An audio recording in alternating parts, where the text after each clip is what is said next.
Don't even think about it. Don't even think about it. Don't even think about it. Don't even think about it. Don't even think about it. Don't even think about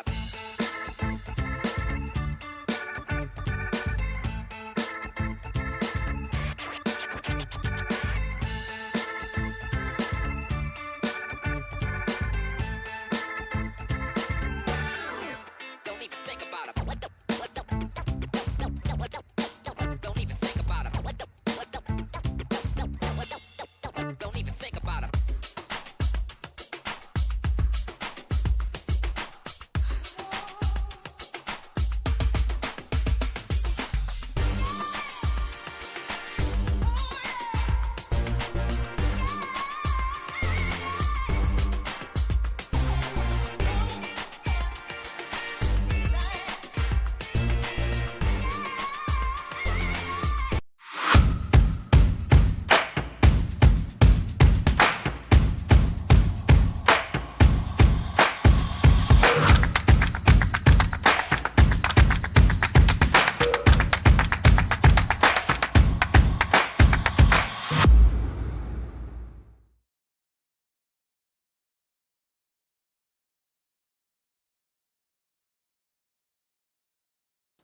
Hey everybody, welcome to Things Are Getting Sketchy.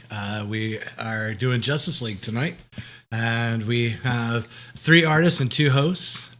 Nathan has graciously jumped in to front this so I can run things in the back end, so hopefully we won't have any problems like we did last week, I guess. So I felt so bad I wasn't even anywhere near a computer to help out last week, so I take the hit on that, everybody. I apologize. But let's do a quick round robin. We've got with us tonight, we got Mike Roth. Hey guys, how's it going? Mike, what are you going to be drawing tonight? Tonight I'm going to be drawing on one of my very rare and special Lobo blank covers. Try to get it so that you can see. Yes, Comic Art These House. are only available via Comic Art House, which are the people that represent me. And going forward, I think we're going to see how it goes. But yeah, awesome people, friends of mine running the show. And this is where I got mine. And it is a Lobo cover. And what I'm doing is I actually always work out my sketch ahead of time. So I worked out this really rough marker sketch. Nice. Of Lobo, and I wanted to have almost like an homage to the Walter Simonson Thor 337, where he's smashing the Thor hammer, logo. Yeah. That's my thought there, yeah. I want to make a promise to everybody out there that I only have a few of these Lobo comics available. I made one available for my Kickstarter. I have this one here, and I have a couple of others, 2 others. And I promise that one of them I won't fuck up the logo. Because it's a beautiful logo, but Lobo is a big dude to fit on a cover, so I always feel like I have to get him in there in a way that interacts with the logo. So, honestly, I like it better when you interact with the logo. I think it's kind of fun. It could be kind of fun. So I worked out the rough pose, and I actually transferred the sketch down because that's boring shit to watch, and you can't really see it, but there's a light sketch there of Lobo. So when you turn it the other way, you see it. Yeah. Other way. To your right. To your right. Your military right. Keep going. There you go. Hey, there it is. There we go. Okay. It's like a lenticular cover. Either you see it looks like Jason Momoa. That's awesome. The dude that used to play Aquaman. Yeah. Well, that was the weird rumor in Toronto when they were filming all the Justice League bits up here, was that they were filming Lobo stuff too, or people were seeing how he looked as Aquaman and thinking it was some take on Lobo. But the rumor and attachment of Lobo to Jason Momoa has been a real thing for a while. It's all been pretty much confirmed. Oh yeah, well they're basically, from what I understand, they're just basically waiting for the movie to drop, and once this movie drops next month, Aquaman, then it's gonna be, oh yeah, he's no longer Aquaman now. Yeah. If you want someone to play a space dirtbag, you just get a dirtbag, and Jason Momoa is perfect. Honestly, like all I have to say about Momoa as Lobo is it could be worse. I think it's a great casting call, but we'll come back to that one in a bit. Let's finish the round robin up here. So, all right. So, Thomas, you're joining us tonight. And you're sculpting. What are you making tonight? I'm making a little bit of dark side. Yeah, I'm gonna make a dark side bust. I've been wanting to do that for a while. Otherwise known as the good Thanos, the good version of Thanos. I didn't want to say. Hey, man, you can't be nabbing my material when I'm right here. God, I've been saying that for years, son. But yeah, so you're right. You did say it first in the chat. But you said it differently. You tried to start a fight. That sounds like me. Yeah, Brandon was saying this is slick as. Oh, wow. Okay. I'm not sure if he meant to say it that way, but it reads that way. He's like, that is slick as fucking, but because he used fuck with 2 exclamation points and then an N afterwards. So apparently your version of Lobo is good as sex. So that's how we're taking it. And so our third artist coming in and is doing a freeze frame is Danny Harrell. Danny, what's up, bud? What's up? Oh, am I still frozen? You're yes, no, like 10 frames maybe. per second type thing. Yeah. Hello. Can you? Okay, so the promise of not having technical issues out the window. Weird. It's like he's in claymation. All right. You want me to log back in or something? No. Yeah. Just once you start talking, I think it picks you up. So now you're clean. So yeah. All right, can you hear me? Maybe. Can you hear me? Okay. Danny, All can you right. hear Right. It's Saturday night at Sketchy. That's right. Oh, Yes. man, he's on I Saskatchewan can hear leg you. there. Yeah. Right. Awesome. Alabama is the Saskatchewan of the states. So yeah. Is it really? Yeah. You get 30 minutes of good internet a day, and it's a crapshoot on who gets it. That's true. Probably. Yeah. Everybody is having a good weekend Okay. so far. I know it's Yeah. Yeah. Can you hear me? Yeah, now? Too much. We can hear you the whole time, Danny. I think it's you can't hear us. Let's see.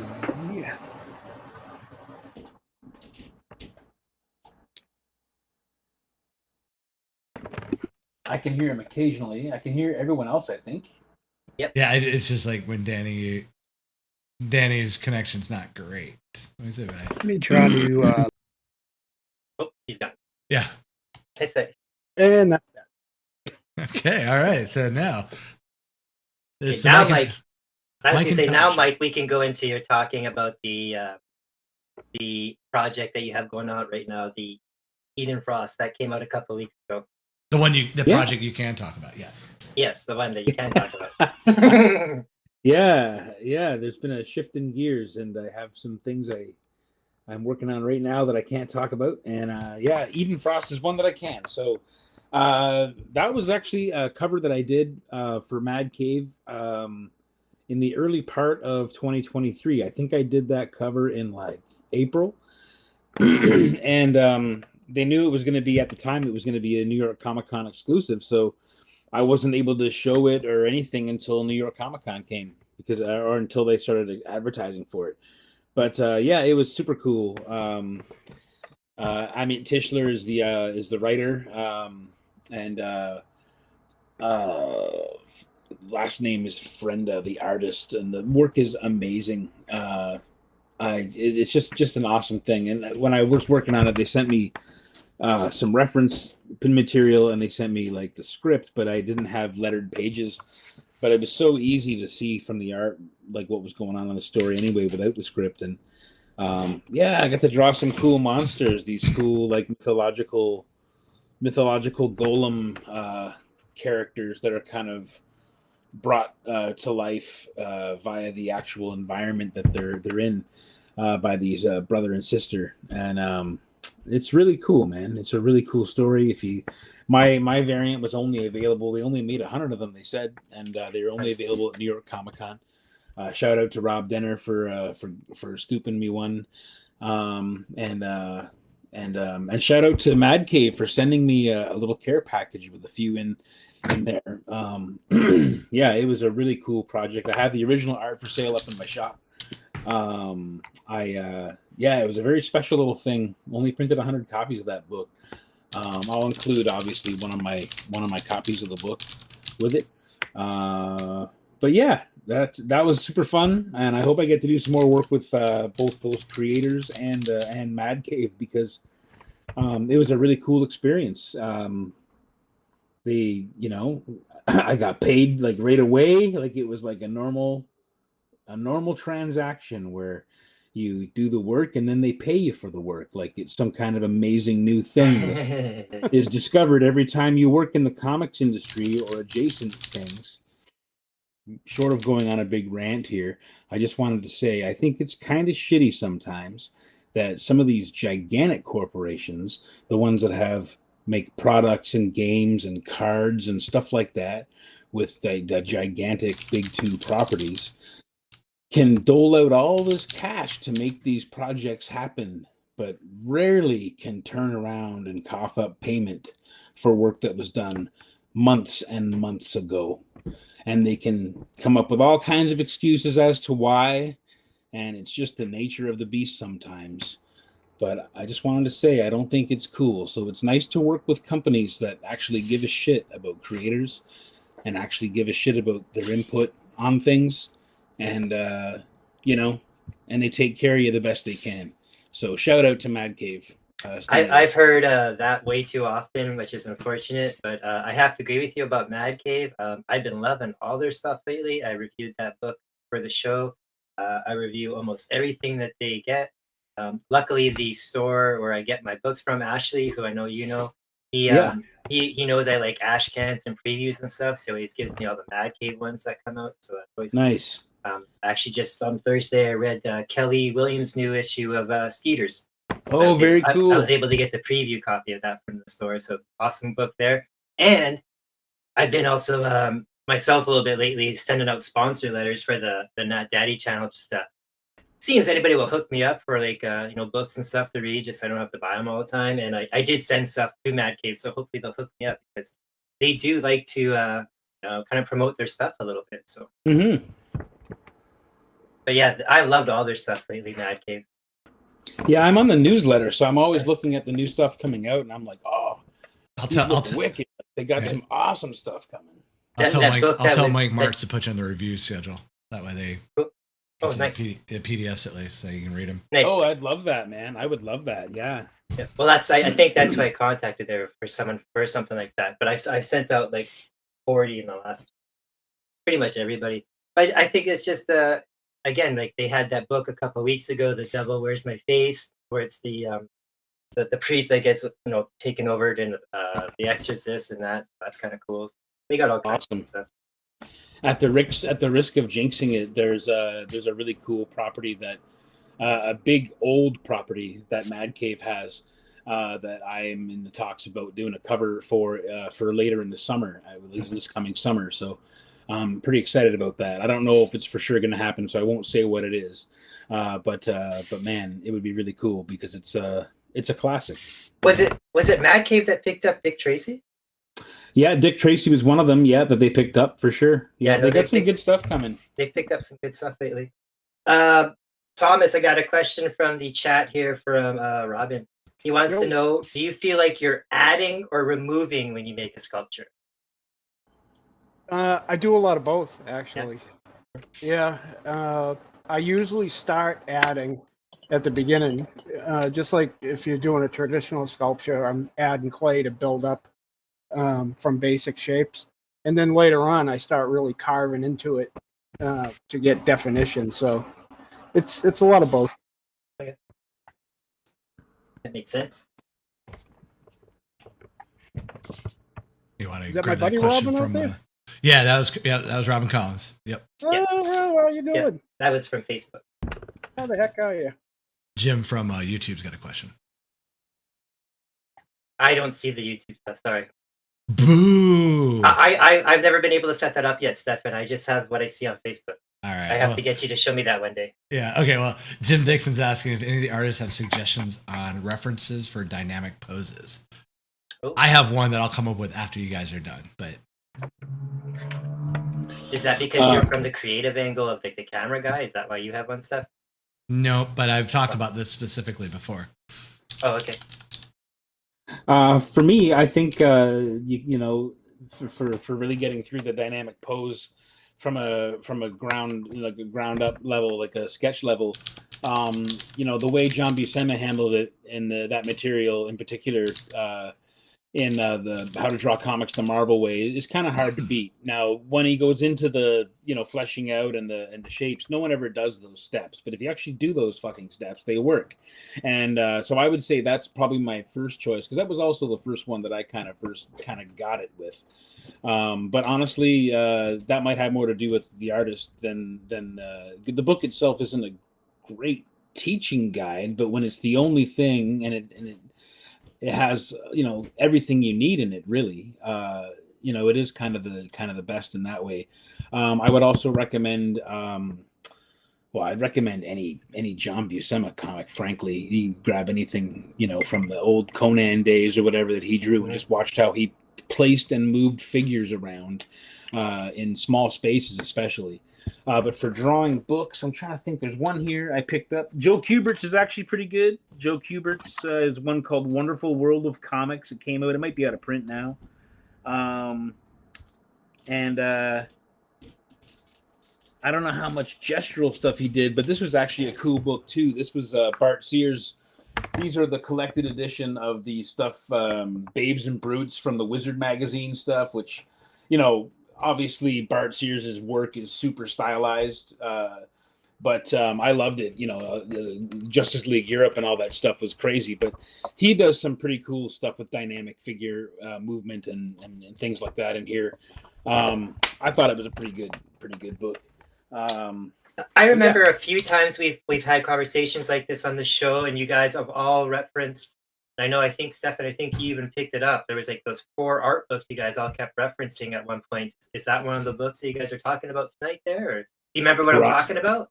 It's the one that Kelly Williams talked about. Yeah, I think that was.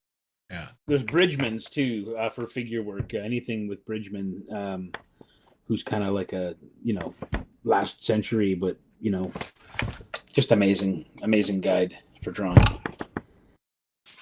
Yeah, I got to look up that book. I don't remember what that one was, but Thomas, what about you? Do you use any specific references?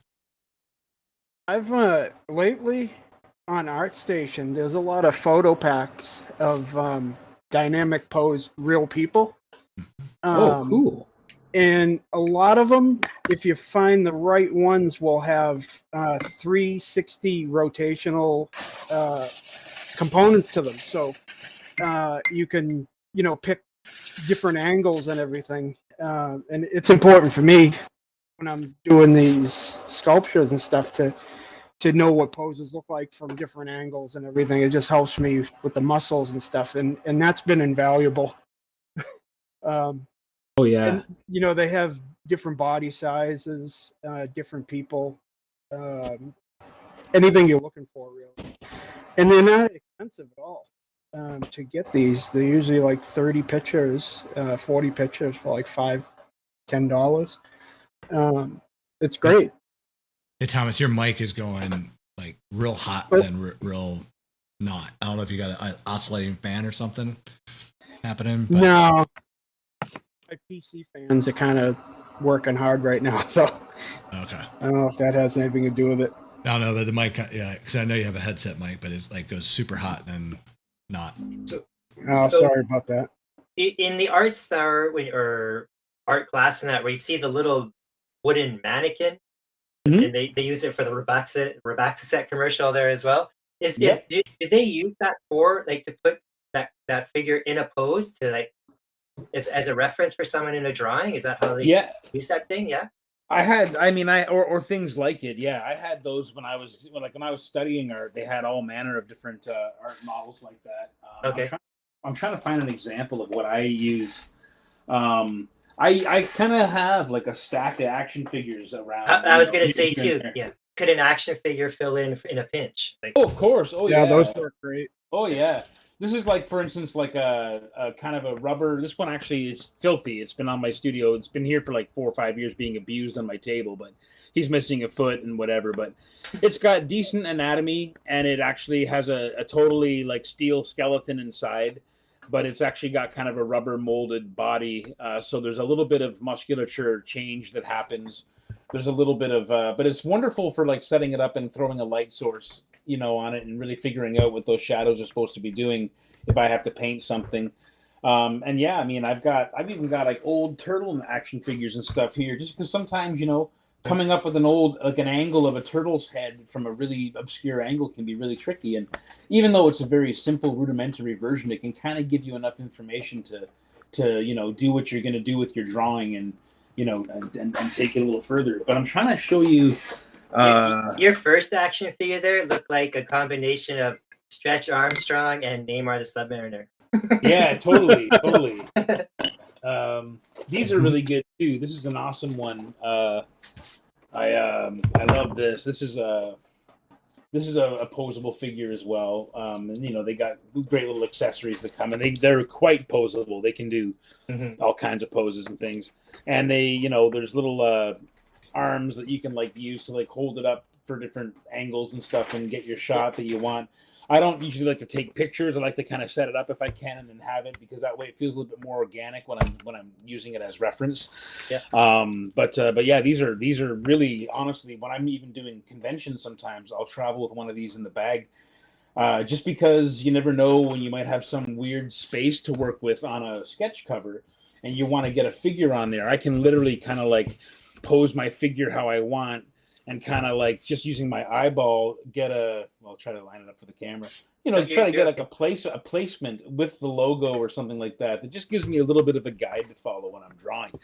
It's a handy thing. But I also like to have clay, just have a piece of clay around, and I sometimes, I don't know where it is, I have like a lump of Sculpey around here. Sometimes I just need something really quick and gestural. Like I had to draw these weird monsters for a video game job last year, and they didn't follow any kind of human anatomy rules. They were just these weird looking creatures. And I would just do quick little handheld sculpts of them, and then I could kind of pose this weird mutated looking lump with arms and legs and teeth coming off of it, and then get like the light source that I wanted, and it would give me enough information to to get the drawing that I needed out of it. So those are probably the best things. Having it in your hand and being able to turn it, being able to move a light source around to try to get different shadows to happen. You can really teach yourself a lot. So it's more than just the body itself. It's lighting, it's shading. Everything. Yeah. If you're working in 3D, you're thinking in 3D. And you're trying to render that or capture that, and you're doing it on a 2D surface, you need every little bit of information you can get. So yeah, light source is a huge one. The really successful paintings are the ones that really have that understanding of light and have mastered that capturing of light and shadow. Those are the ones that people remember and talk about, Okay, well, I got a question in here from the chat. Someone named Melody Wood. Hello, I don't recognize that name, so good to see you. And I don't know if this is a joke question or not, but I'm thinking it's serious. Because this actually leans into what I was going to respond with. But go ahead, ask the question first. The question is, how is drawing a chubbier figure different? Well, So I believe nowadays, I believe that they don't say the word chubby. I believe they use the word thick. 2 C's. I'm not sure. I mean, I draw characters in all shapes and sizes. I don't really think about stuff like that, to be honest with you. So when you do a drawing for a figure, you don't think like bones of a house first, like skeletal, and then the body type, or do you I'm a total body type? Oh, okay. I'm a total builder. Well, it depends. Like it depends what the illustration or what the image is for. Like if I have to draw a character to, of a certain shape or whatever, I can use that, to with the negative space around it. So yeah, it's sometimes shape has more to do with it than structure. But when I'm drawing, typically it's always about structure first, and then the shapes. It depends on what the usage is, I guess. Illustration is such a broad, wide-ranging thing. It just really comes down to what it's needed for, I guess.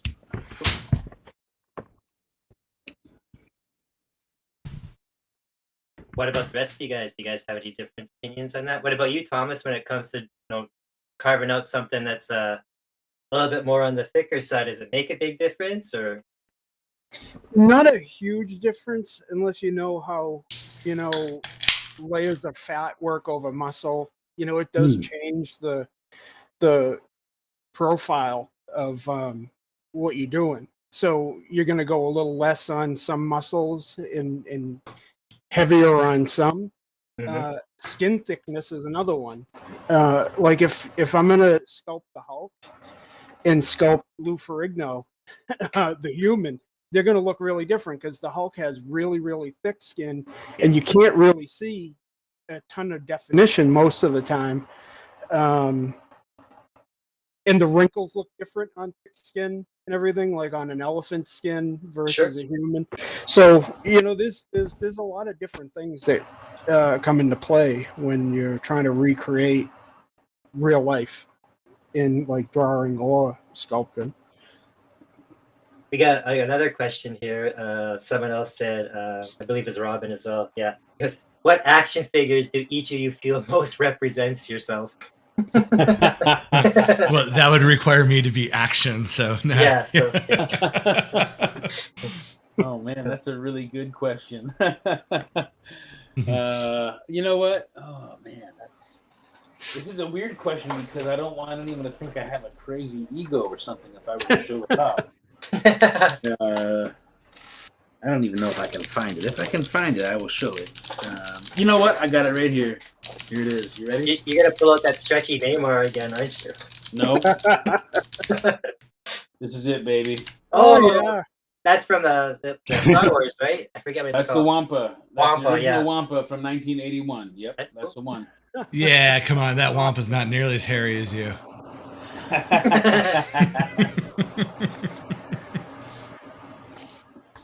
Danny, I must say I'm loving your picture there. I always love a good archery homage, and having the Justice League there, Guy Gardner, that's awesome. Yeah. Honestly, I get on the show. the Guy Gardner for the red hair, but if anybody in the Archie universe is going to be Guy Gardner, it's got to be Reggie because yeah, just for attitude. But I get for the red, so it gets a pass for sure.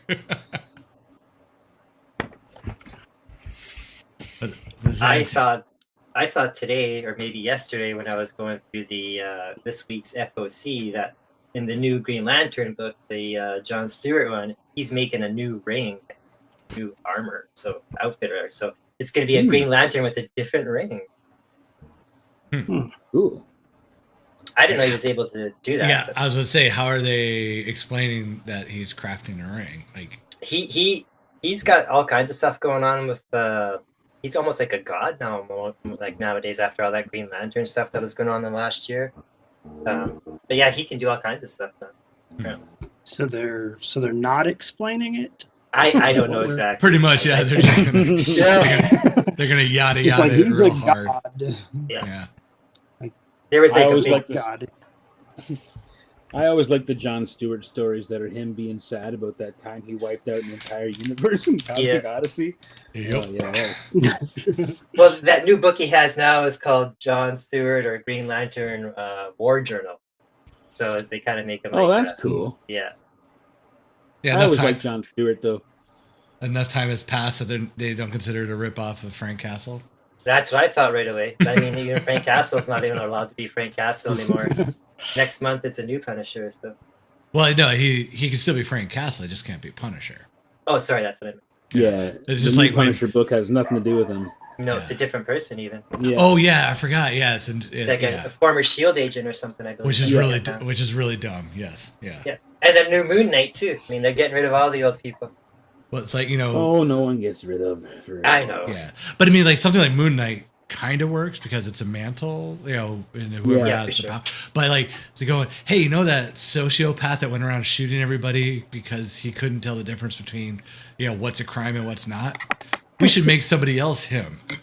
Yeah, we found And, well, they already gave him Iron Man armor, so Yeah, but I mean, I was like, that's the mantle you don't want to, continue. Yeah. I actually kind of like the design. It's not the Punisher. It just looks like a updated version of like a, I don't know, like some kind of guardsman type character. Yeah, but it's a little different. I believe he was a guardsman. So he's basically Dolph Lundgren in the '89 Punisher movie. yeah, no, he's kind of. I don't know. It's like you could probably find pictures of him. He's got kind of like a is it a mask or something like a mask or I saw some pictures. A lot of pouches. It's pouchy. I do remember the pouches. Yes. Yeah, the artist on it was pretty solid too. I can't think of who it is now. I remember reading the article and being like, "Oh, that's a perfect fit for that kind of book." Yeah, because I remember his chest has I'm assuming it has to be some type of armor because the eyes glow, and I'm thinking, yeah, it's like that's dumb. Having the part right over your heart. That's his nipples. Those are his those are his body cam lights or something like that. Yeah. When he turns left or right, do they blink? Yeah. Yeah. Hopefully.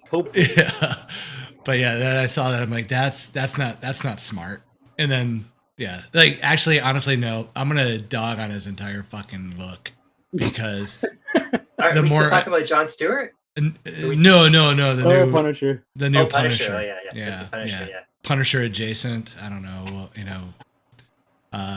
But like the one cover, I'm trying to see who's did this cover. Oh, Rob Reese. Like the front pouches that they're obviously making it look like he has teeth. Yes. Like, oh yeah. He literally cannot bend over forward in this. Those pouches would jab right under his fucking ribs and be like, ow, ow. That's how I used to feel about Frank Miller's bat belt. When Frank Miller would draw Batman, it looked like Jelly belt was like 6 or 12 inches long and he couldn't bend anything. Yeah, it's more of a girdle than a belt. Yeah. I remember all those the Slanya comics that Bill Bisley would draw. He'd always have the big, boar's head, steel motorhead style symbol belt buckle that was like oversized, like it'd be the size of a television. It's the type of belt buckle you win, when you win a rodeo. And it's like you jump on your horse, and it's like the DM says, "Roll for damage," because you just impaled your guts on your own war horn, and you killed the horse underneath you. Yes, I remember when I was a dashing young man, going to different boot shops and stuff like that, and where you buy t-shirts and rings and just junk like that, head shop or whatever. And I remember. Man, just lost my train of thought. I used to spend a lot of time there. Geez, where was I going with this again? God damn it! This happens sometimes as you get older. You're a young man. You're talking going into a boot store. What would you say right before that? You had really good cognitive recall, but Getting old sucks. It was a good story. It'll come back to me. Anyway, it's all right. Just let us know if you smell burnt toast. We're all good. Yeah. Oh, man. Weird. Thomas, I got a question for you real fast. I'm watching Yes, you do some sculpting here. And is it actually mirroring your action as you carve one side, it's doing the same thing to the other, or does it just look like that? Right now, I do have mirror symmetry turned on. So, yeah, when I do something on the left, it'll come out on the right. Later on, I turn that off when I start moving things around because no face is perfectly symmetrical and they would look crazy. Right. Yeah, we wouldn't want dark side to be disfigured. So everyone's chiming in. Everyone's chiming in, Mike, that you're talking about buckles and oversized belt buckles. Oh yeah, belt buckles. That's it. Yeah, sorry. Oh my god. Apologies, guys.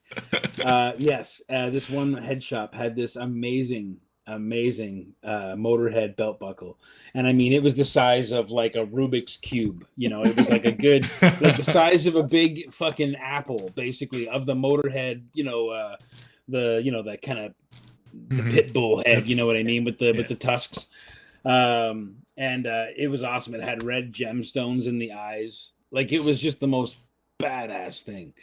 But I even though back in those days I was much more slim than I am now, I knew that if I put it on, I would sit down and impale my own guts on the horns on the thing. Yeah, those are not sit down belts. Yeah. No, those are I don't know how- standing at the back of the club belts. I don't know how Glenn Danzig pulled off the belt buckle he had without killing everybody. Yeah, That thing was right, yeah. ridiculous. That was the era, though, man. Those early '90s, those belt buckles, those rock and roll belt buckles. Holy Yeah. shit, they were some awesome ones, though. There was. I wanted that Danzig one, actually. That Danzig one, which was actually a Michael Golden drawing from, I believe, a Micronauts comic that Right. Yeah. Danzig ripped off. Yeah, it is. I was just gonna say that. Yeah. Yeah. That was a badass belt I'm buckle. gonna interrupt you here real quick because one of the people that reminded the belt buckle is Daniel Foy. Sorry. Oh, yeah, Daniel. Yeah. Added an L to his last name. I apologize for that there, Daniel. But he did something cool this weekend from, inspired by Mike's original Star Wars mashup night. He did some sidewalk art that's on screen right now, Nice. based off of the Grover and Sweetums Han Solo Chewbacca. That looks so good. Yeah, and I foolishly shut down the window that was telling me all the information about it, but it was done at give me a second. Damn it. Yeah, so this is at an art festival in Albany, Georgia. So Wow. yeah, well done, Dan. Thanks for Yeah, sweet. There, sending man. the pictures to Badass. Mike on that. That was like awesome. 7 foot by 7 foot slab. Oh, is that how big it was? Oh, very cool. Yeah, massive. Yeah. Is that Really- that's done with chalk? Yeah, Yep. with chalk, man, on like a giant sidewalk slab. Yeah. That's badass. And just so everybody watching that you do, it's not a prerequisite that your name is Dan or Daniel to be a part of this show.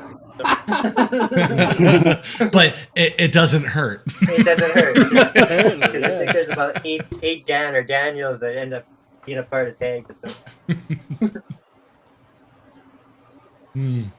So yeah, unfortunately, I since it's sidewalk chalk art, I suspect we've got like a 2-3 day lifespan for it. But everyone should go if you're in the area, go check it out. Take a picture Yeah, next to check it. it out. That's cool, man. Very cool that you shared that with me, Daniel. That's super rad. Thank you for sharing that. That's cool. That was a fun image, man. I think that was from our first. It was the first Star Wars or first Muppet mashup. the Muppets mashup. Yeah, the first one. Yeah, Yeah, super rad. yeah. And Actually, Alicia made wicked T-shirts and stuff. It was it was cool. Those T-shirts were popular. I remember between that one and I think it was I know Casey Parsons did that Punisher Beaker one. Yes, which I was pretty- wear which that is- one all the time. I get Yeah, it's a and pretty I want bad to point out, all I the never time. got either one of those T-shirts, but I did get the coasters though. So I don't got the Oh coasters. yeah, the coasters were wicked too. Yeah, I got them on my desk right now, actually. I So, don't have the Star Wars one, but I have T-shirt wise. I have the Punisher one. I have the Joker Kermit crossover, That was a and good one too. I have Team Animal, He-Man and Animal. Oh yeah, yeah. that one was super popular too. That one, Yeah. yeah. Yeah, and if anybody still wants those as T-shirts, you just got to contact Alicia. She still will make them for you. Yeah. She's in the chat room. Yeah, oh yeah, she is right there. Yeah, she. Oh yeah. she- Hey Alicia. And Alicia. Daniel, Mike will reach out to you tonight, and so how you can pay him those royalties. So Yeah. and them sweet chalk sidewalk royalties. Yeah. I hear that's where Yeah, AI's, you're AI's award-winning going that money. way now, going right to chalk drawing. So sweet. How's everyone liking their progress so far on their pieces? I think everything's looking pretty sweet myself, but Yeah, cheers, man. Yeah, it's going okay. I think these are nice covers to draw on. I think that was something that Bob Shaw, who got these made for Bisley was pretty serious about them being nice covers to work on. And they're actually a nice thick paper, really soft, kind of toothy cover, nice and smooth. This is actually Bisley's updated. Try to get that hotspot off there. That's Yeah, Bisley's updated cover. so are these almost like an exclusive that they put out with a blank cover? Yeah, so this Oh. is a re-release of Lobo: The Last Zarnian #1 from I believe it was 88 or 89. Okay. And it was it's the original art with Simon. I believe Alan Grant, Keith Giffen. I think it's Keith Giffen on this one. I'm pretty sure it was. So it's a reprint, Alan not Grant, a Keith Giffen, facsimile. and Bisley. Yep, and actually, Winnipeg's own Laverne is the colorist on this. Which you met Laverne, right? You know Laverne. Maybe I don't know names very well. I'm sure. If I know met Shirley. them, Oh man, he's a legend. He was the guy who was coloring these books back in the day, man. He's right from Winnipeg. He was we were hanging out with him when we saw you last. Oh, then probably Yeah, I'm just not good with names. yeah. He's a wicked dude. I can't think of his. I don't want to say his last name wrong. It's like it's a deer. Text it to me. I'll have no problem saying it wrong. So It's like something. It's I feel terrible saying it wrong, but it's like Kaczynski maybe or something like that. It's I'm trying to find the credits page. I'm not even sure if they have one in here. So it's well, a this reprint, one- not a facsimile, right? So it's not an exact copy of the original book. It's just a reprint of the material. So It's a reprint of the first issue of the Last Arnian. Yeah, it's they did it with a blank cover. That's the image, of course, the very That's famous, right. close up that was used on the slipcase cover, the Lobo slipcase, which I still have my original copy of. It's yellow Hell and yeah. beaten, but it's a beautiful. yes, Oh definitely. yeah, Yeah, that's there it. you Look go. at that beautiful thing. Yep. Yeah, that's gorgeous, man. It's pretty That's cool.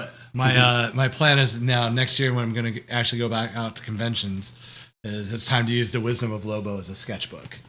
Oh, 100%, dude. Oh. Yeah, 100%. Pretty cool. I'll let you guys know something I'm starting to kind of kick around. I don't know if it's even feasible or not, but I'm thinking maybe next spring of inviting all you my fine artist friends up to Winnipeg to come and do some art, do like a show or something like that. I don't know. I'm just trying Oh, to so kick I can around just the I can idea. just straight fuck off? Is that what you're telling me? No, Cool. I didn't say Cool. Did I say it was a paper and pen artist? I said artist friend. You're an artist. You're a tech artist. Sorry, guys. The fellow's name who colored this book was Laverne Kinzierski, and he is actually in Winnipeg. Oh, very cool. And he's an awesome dude, man. We got to hang out with him last time we were there. He's really cool. I'm a You should be bullshit getting- artist. Am I eligible? Sorry. Are you eligible? Yeah, you're an artist. You can come up too. Sorry, Mike. I didn't mean to step Oh on you. yeah. Well, see, Thomas, Listen, I I didn't mean was to cut you off already there. That considering sounds you an awesome. artist. Yeah. I'm thinking of it. It's just something I'm kicking around because I didn't when Hugh was in town for the show last weekend or Halloween weekend, whenever it was last weekend, I guess. I didn't get to go see him. I didn't go to the show at all. I was working all weekend, and it's just like I don't want to pay like $75 just to go in and visit my friends that I talk to like on a basis. Right? So I said because I even messaged you before the show. I'm like, I don't know how they have you set up for lodgings and stuff, but man, you can crash at my house if you want. But he said that Con had put him up with somebody, so that's That's cool. nice. But I said, like, invite him next spring. Invite you. Through you guys, I've met other people. Like I know in the chat here, we got Andreas is watching and that. Yeah, man. And invite anybody who wants. Come down to the middle of Canada here. I'll try and find space for you guys, or try and arrange it to make it as cheap as possible for everybody and that, and just come have fun because I like at the cons where it's actually art and comic stuff going on, and there's nothing wrong with the con that's going on now where it's all the other stuff in that, but I want to see something just for the artists because I know Ashley at 204 and that he loves it when you guys come in there, Mike and Hugh. Like, you guys are great artists, so we should spread you guys around more. I appreciate that, man. Yeah, I love doing in-store signings. I've got two coming up this month. Actually, I got one in Cambridge, Ontario, at the Hero's Tale. It's gonna be a really cool event on November 18th with some local Toronto creators, and also special guest Gail Simone will be there, which would be really, really cool. And that's actually the same week that the cover I did for the Deviant came out, which is James Tinian IV's new book with Hickson on the art, and unbelievably cool kind of Santa Claus murder story, kind of crime story. And I did that variant for Iron Lion in Colorado, and they're actually going to have me out to their store the week after. So Sweet. I got 2 back-to-back appearances, which is always weirdly how it seems to work out for me. But anyway, yeah, it's I'm looking forward to that. But yeah, man, I would love to get back to Winnipeg and Cool. especially get the 204 comics and see. Yeah, for sure. And that's not see the just for guys. all my Canadian artist friends up here, all you guys down in the south there, like Danny, and I know Daniel's going to be moving closer to Michigan and stuff. But But he's still Yeah, in the man. South compared to you. well, yeah, it's still in the south. But I mean, like I said, I'm going to do it in the spring when it's not winter, so you guys won't hate me. And we'll see what happens. Maybe we could. I would love to see it happen. I'd love to have a live tag show, like where we could just kind of have a group of us all together and just Oh, yeah, kind of man. spin the camera every once in a while, right? So That'd be awesome. That'd be I'll something. have to talk. I'll have to talk to my tech artist and see if that's even plausible. Too late, man. The damage is done. You know, you can't smooth over this one. The concrete's dry. It's rough. Hey, you took offense to it like an artist would. So Fair enough. Okay. All right. all right. We got Brandon McIntosh said YouTube's giving him issues. Is it giving him issues for everybody else? He's going to switch to Facebook. That falls under my tech artist. Yeah, I'm not seeing any issue on YouTube on the feed. It's actually It might be just you, Brandon. It's clearer than Facebook, but Could just be that the one Canadian hamster turning the wheel tonight is just overtaxed. Could be. yeah, you guys need to invest in a guinea pig. Yeah. Yeah, so today Erica and I saw a muskrat, man. It was awesome, but normally we see them in the water, which is kind of cool. But this was just like walking across the grass in front of us when we were at the park. Like, oh look, what's that? It looks like a groundhog. No, it's not. It's a muskrat. Did And you he show was it just some very- love? Yeah, just very cool. Isn't that a song, Muskrat Love? Or am I just making that up in my head? Muskrat love? I don't know. I think it is. I think it Is is. that Yeah, like that's 70s song? Yeah. Yeah. There you go. I can't say. I Yeah, know that Muskrat Love by Captain and Tennille. There you go. Wow, yeah. I don't know if I've ever even heard of it, but song.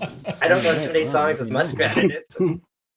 Wow, that is. And I'm looking at the lyrics right now, and someone must have been very high when they made that song. Probably Captain. It was the 70s. It was, yes. Yeah. I don't know. I'm thinking the Captain did a rail off of Tennille. Probably. Yeah, that is. Nibbling on bacon, chewing on cheese. Sam says to Susie, honey, would you please be my missus? Susie, she says yes with her kisses. Oh boy. yeah. That's some great shit right there. Oh, I just got a Facebook warning. You just got demonetized. No, you have to actually be monetized before you're demonetized. Yeah. You know, that big big Captain and Tennille fan club coming after me. Hey, it's right up there with that chalk royalty. And now I was just doing an open word version of it, like Captain Kirk. Yeah. I'm not actually singing it like Spoken word, William yeah. Shatner. So, Mike, I know you said you had a couple projects coming up. Is there anything you can talk about or tease about a little bit without breaking any kind of contract? Well, not really. Okay. If I angled the camera, just we absolutely cannot talk about the cover that we have been working on together all this no, week. no, we cannot Can't talk mention about under it. any circumstances the cover that Danny and I have been working on all week. We cannot allude to it. We cannot mention it or suggest in any way what it might be. But yeah, matter we certainly how- can't talk. We certainly can't talk about Yeah. it or spend any time focused on a cover that he and I have been working on all week. Can you mention what company it's for?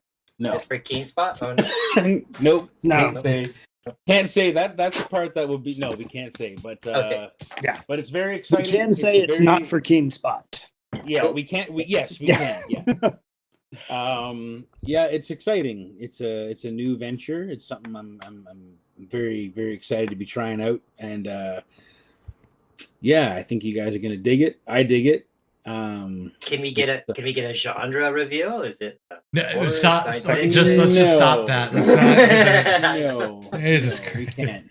Well, I didn't bring it up. If someone brings up the information, that's You subliminal. you Like, let's go you fishing. literally brought it up. Oh no. Yeah, but that's my job here. My job is to stimulate It's all conversation. pretty exciting, but what one thing I can talk about though is if any of you back Dodge, the most recent Dodge, you'll see that an update has finally come up from Matt. I put one up last week. Matt has updated some progress on the production of the book, so you guys can check your inboxes for that.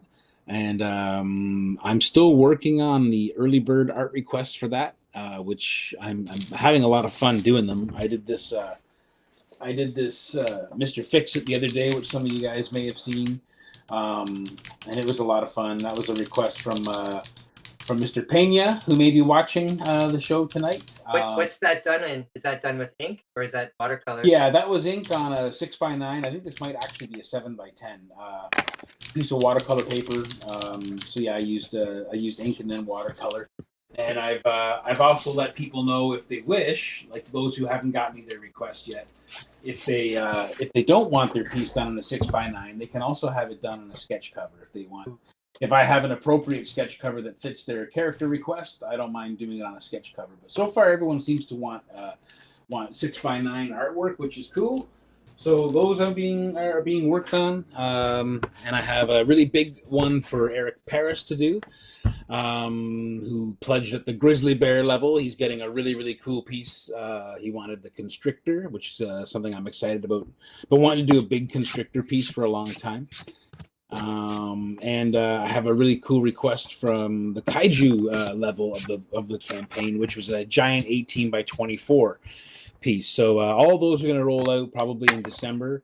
We have been delayed we had a coloring situation, a bit of a slowdown due to some illness, and but the books are now being sent off to be lettered by Matt Krotzer, and then they'll come back to Erica to put the book together, and then it'll be printed. Usually the people we go with are very fast, so it's we're probably going to be rolling things out about 6 weeks later than we hoped, but you know, if nothing else, it gives me more time to do a better job on those art rewards and make sure that, you know, everything comes out really nice, all the extra swag that people are getting and all that stuff. So yeah, it's so you can check your inboxes about that.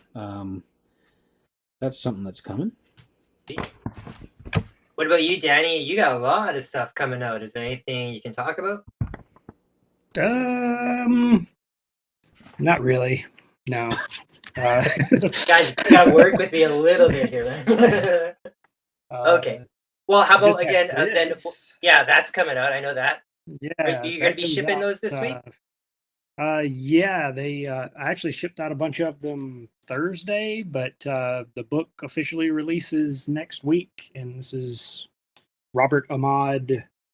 His cover that I colored, he and I worked together on Rebel Girls, and so we did a Josie and the Pussycats cover, and then very soon we'll be able to share the artwork for the Sabrina the Teenage Witch cover that we did.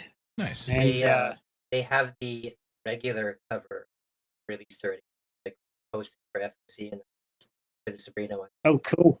Yeah, I saw it yesterday. Yeah, I'm the only thing that's the holdup right now is I'm just waiting to get the cover back from Archie with the trade dress on it. Right.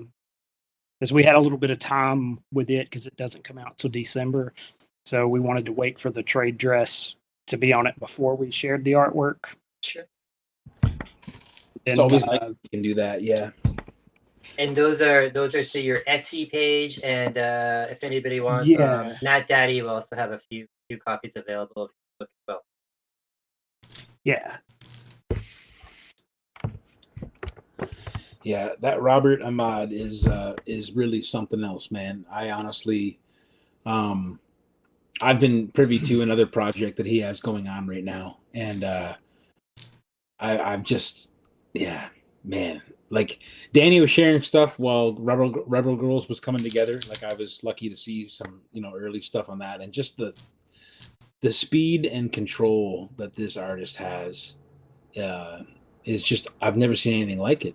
I've never seen storytelling just look the only person I've ever seen storytelling made to look so easy is Ty Templeton Oh here in wow. Canada. I really do feel like and Ty literally teaches used to teach the class on how that is done, and he's drawn the Spider Boy book with Dan Slott for Marvel right now. The guy's amazing. He's still doing it. He's just an unbelievable.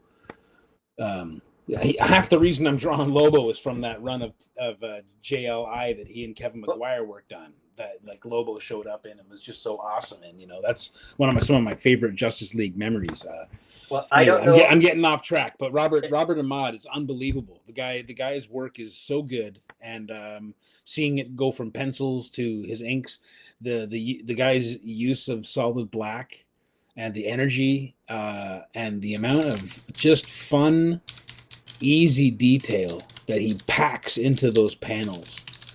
I just wish, I don't know, man. I wish I had a layout brain like that guy has. Well, I I'm don't not know. sure if this is the new book that you're talking about, because I just ordered it off FOC yesterday. This is another new book that he has coming out from Keen Spot later on, Oh, called Spellweaver, Spellweaver.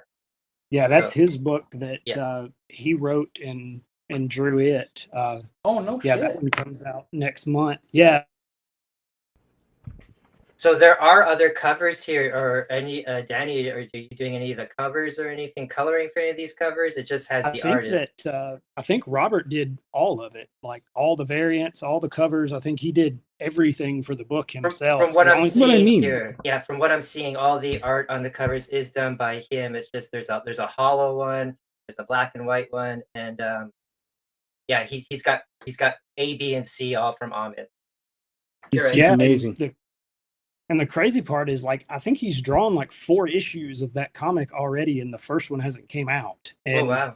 like, while he's been doing that, he's drawn all of the Rebel Girls books. He turned in the issue 3 back probably 2 months ago, and then he and I are working on another 30-page book that yeah, hopefully we'll be able to talk about that soon. There'll be a preview of it in an upcoming book, so hopefully soon we'll be able to talk about that. But yeah, he's been drawing all, like, the guy knocks out a couple pages a day. It's insane, and he would rather be drawing interiors than doing covers. Like, Oh, wow. he Telling you, the guy is going to be some editor's absolute dream one day. Like if he can land at a big company, he'll be working for the rest of his life. Now, did he do He's one of Jungle those dudes, Drama man. too? He did Jungle Drama no too, Drug? no No? no, that was Eric Marshall. Oh, okay. He's a artist from Mexico. He did that, and then he did another story that I worked on. That, I mean, I guess we can talk about it. I don't know. It's for a Tim Seeley book that I wrote a 10-page story for, Oh, and yeah. it'll be coming out early next year. And Eric did art for that, and then I colored it. Yeah. But yeah, that's another Keen Spot title that's coming out next year that is one of Tim Seeley's properties. Much like that Mad Cave Studios, I'm really enjoying Keen Spot. Like I've read almost everything that they put out, that I've seen. I've covered it all for the shows. It's different stuff. Some stuff's a little bit more sillier than others, like the Kid Slap Shot. That's a little bit of a funnier one, a little bit more sillier. But yeah, Jungle Drama, that's been fun. Rebel Girls has been awesome. Enjoying them all. Yeah, they actually have a lot of stuff coming out next year. They've got a couple of series that are like more horror type series, and yeah, they've really gotten into the print. For a while, they were more of like a online web comics hub, but now they've gone 100% print comics. So yeah, they've got a lot of stuff coming out in the next probably 6 months or so that I've been able to see a little bit of. So yeah, keep an eye on them. I just don't know. Like I know with 204, where I get my book from with Ashley, much like me, he's a big fan and likes to push new books and stuff like that. So I don't know if a lot of other comic stores are even getting books like companies like Keen Spot or not. Which is a shame, because there's great books. Like most of the great stuff that comes out nowadays isn't from the big two. It's from all these smaller people as well, right? So Yeah, like I can't even get the few shops that are semi-local. There's a couple of them that I can't even get to order those books, even with offering like, "Hey, I'll come to your store and it's set up." crazy. And Yeah, it's just crazy. yeah, and they're like, "People won't buy those books." I'm like, "Well, you're probably right, but you know." They definitely won't buy it if it's not in the store. So Yeah. yeah, that's unfortunate. But yeah, otherwise that's kind of what the whole idea was when I started doing the Nat Daddy show, and kind of like with you guys when you guys started the tag show. It's like let's expose more people to this stuff that just they won't see because it's not, it's not Marvel, it's not DC, it's not what people are paid to put out, like put like a robot machine type formula wise, right? Well, And that's it's hard to incorrect. expose yourself too, It is. Yeah. What'd you say, Stefan? Sorry. I say that's incorrect. Tags was originally created to be a DM, a digital music channel, but it didn't work out. So Oh, really? So we pivoted to art. Oh, I had no idea about that. I thought the original intention with the show was when COVID started was for your artists to get some money. I never really asked anybody. That's just what I pieced together. Well, it's good to know that the co-host still knows how to kill my jokes. So, well done. Hey, Stefan. Keeping up the tradition. My joke got stomped all over too. Okay, We good. did it, like at the same time, and both of them went right over everybody's head. I said it's hard for an artist to expose themselves.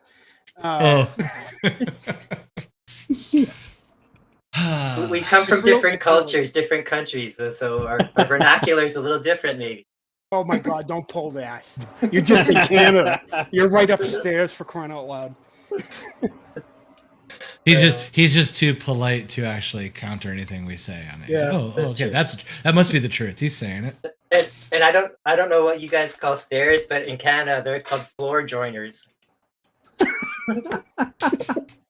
This is not true. Yeah, I'll say if you were in Australia, I would have believed you. Because that's something Australia would name their stairs. Oh no, they're floor joiners. They're floor joiners.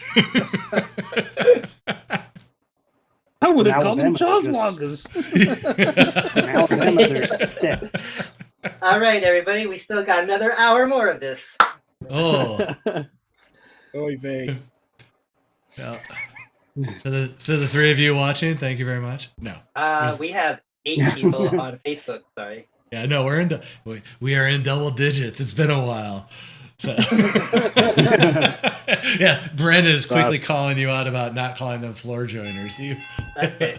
Oh, Someone's joined the party. I was about to say. we got a surprise guest. That's actually my doorbell. I It's the gotta run for a FBI. second. Okay, yeah, I was waiting to see who was gonna fess up to their doorbell just ringing. Oh, think man, It's those not are mine great. because ours doesn't work. It's Yes, yeah. I've written on the doorbell. It just says "just knock." I took my doorbell off when it broke. I'm like, I'm not replacing it. I don't want a doorbell because because every time the thing would ring, my dog would go nuts, and I'm like, nah, nope. Just rip off the doorbell. We're done. Ours started smelling like fire on the inside of the house, so I just unhooked it because it was smelling like fire in the hallway where it was on the wall, and I was afraid it was going to burn the house down. So I just unhooked it and we fixed it. That says so much if you know how little power actually goes to a doorbell. Yeah. Like, wow. I didn't know if you guys I'm not were having really me sure. swatted or something. I didn't know if the police were here, but it was just an order of resin and isopropyl alcohol. Nothing fun. You got a weird Grubhub there. Yeah, that sounds like I'm making meth. We had doorbells when we first moved into this apartment. We just live in an apartment above a shop on Main Road, and used to have a doorbell down there. It was no problem. But when they put new like brick facing on the building, and they replaced the old solid doors with glass doors. And when they did that, they just came in and just randomly cut all the doorbells. So now we can't order pizzas or anything here. If you order waiting for a UPS guy to come, if you're waiting for FedEx, you basically got to sit outside and wait for him, or be aware of when he pulls up in front of the building somehow, because they have no way to buzz us. Now we had these remote ones that we attached. I was The gonna say, problem yeah. is we were in a commercial and residential area, and so we had one for a little while, but it seemed to be on the same frequency as just about 3 or 4 different shops in our block. So every time someone would walk into the hair salon across the street, our doorbell would go off and I'd go running up the stairs. It was a fucking nightmare. So anyway, we just gotten used to the last 10 years of just not being able to order things or do stuff that requires us to have a doorbell. So yeah, it's been great. Drop a string out your window and hook it up to like a little bell. A bell, yeah. Just pull a little string. Be like, you could pretend you're living in Downton Abbey, where the service bell. Ding, ding, ding, ding. Wow, I'm sorry. I didn't mean my Downton Abbey joke to just fucking derail the conversation. I apologize to everybody for that. Wow. Ooh, felt to get awkward in here. Now, have you actually watched that show, or do you? No, never once. Yeah, because I've never seen that show. So Yeah, Downton Abbey? Yeah. I just knew that they had service bell things from a Bob's Burger episode. Yeah. I've never seen that either. So. What? I don't It's not a watch bad a bunch show. of TV, guys. I really don't. Well, if you do decide to get yourself into Bob's Burger, stop after season 4, because that's when it goes to hell. How many seasons really? are there? Yeah. I didn't think there was that many seasons. Oh no, they're in double digits. Oh, really? Yeah. Wow. I don't think I noticed a change. I've always just liked the show. Actually, season 4 might be a little shorter than, but now around maybe around season 6, maybe. But Bob stopped being the subject of the show. He became a side character in his own show. In his own show, yeah. Oh, so he's working for Disney now. Yeah, yeah. I mean, like there are way too many of the kids episodes, and it's just like they just like making them the main characters just didn't work. And then of course Some of the kids are gold though, man. Like I could watch hours of just Tina's ridiculousness. Like the one where she's learning to drive is like unbelievable. Well, that one's good, but Tina's like I'm more for Louise. I could watch more Louise, but anything with Jean, I'm done. I just can't stand Jean.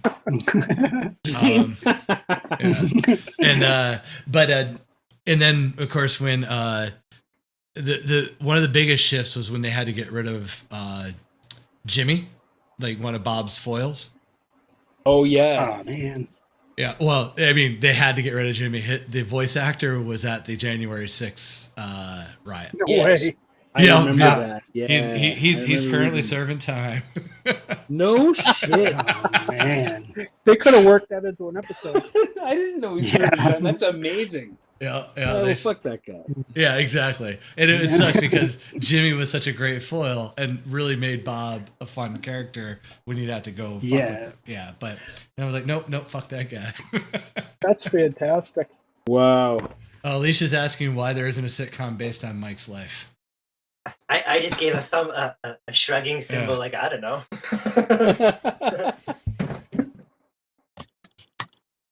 No, I don't watch any kind of those new cartoons. Like even after like season 4 or 5 of Simpsons, I start watching. I can't get into like stuff that's like I just like old cartoons, and I just don't like the new stuff. And I don't know.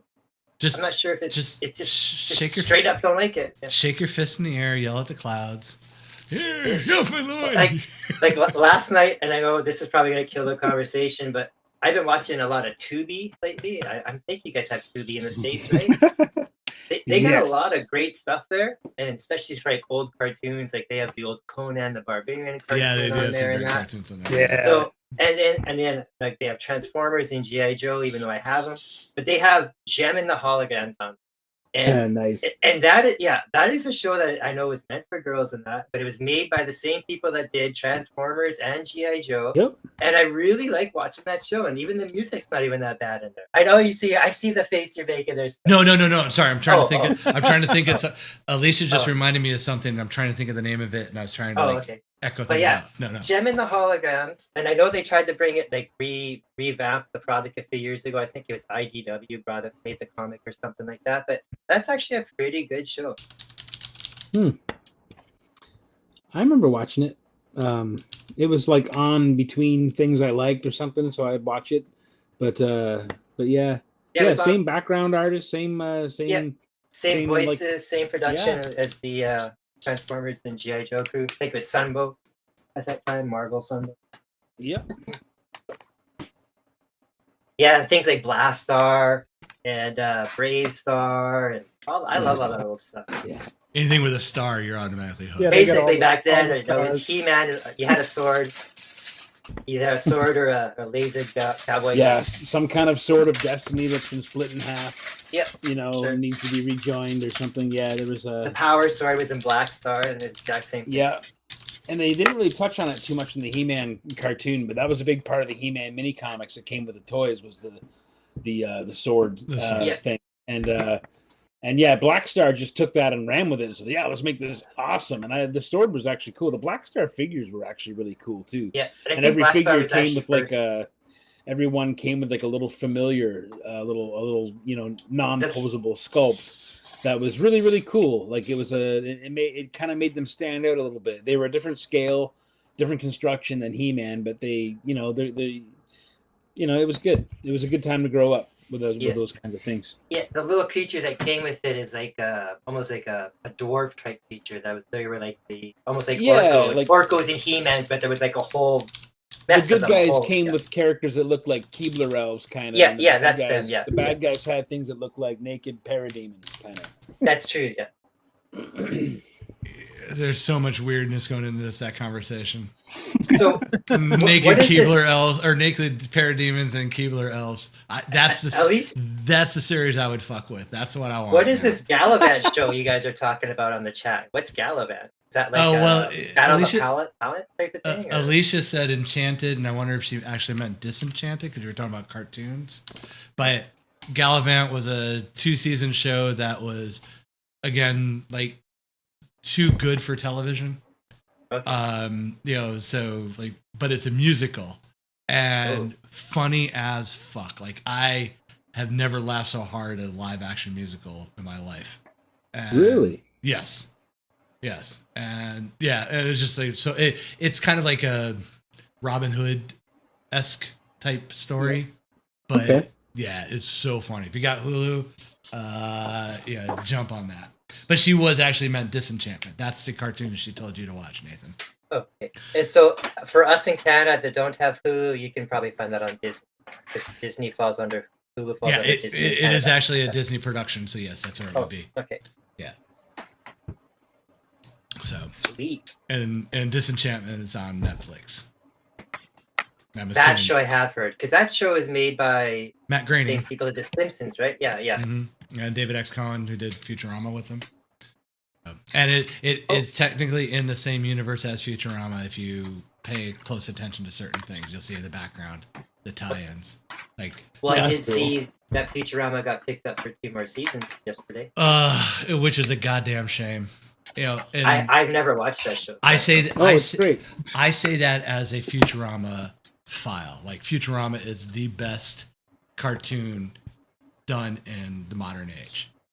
But it's on a different network now, right? It used to be Fox. Well, and it's now on its third Hulu network. or something. Or, Yeah, it's on is Hulu. it Hulu? Yeah, it's Hulu. Yeah, but it was one of those where it's the second best series ending of all time, and for them to bring it back was kind of a bold move.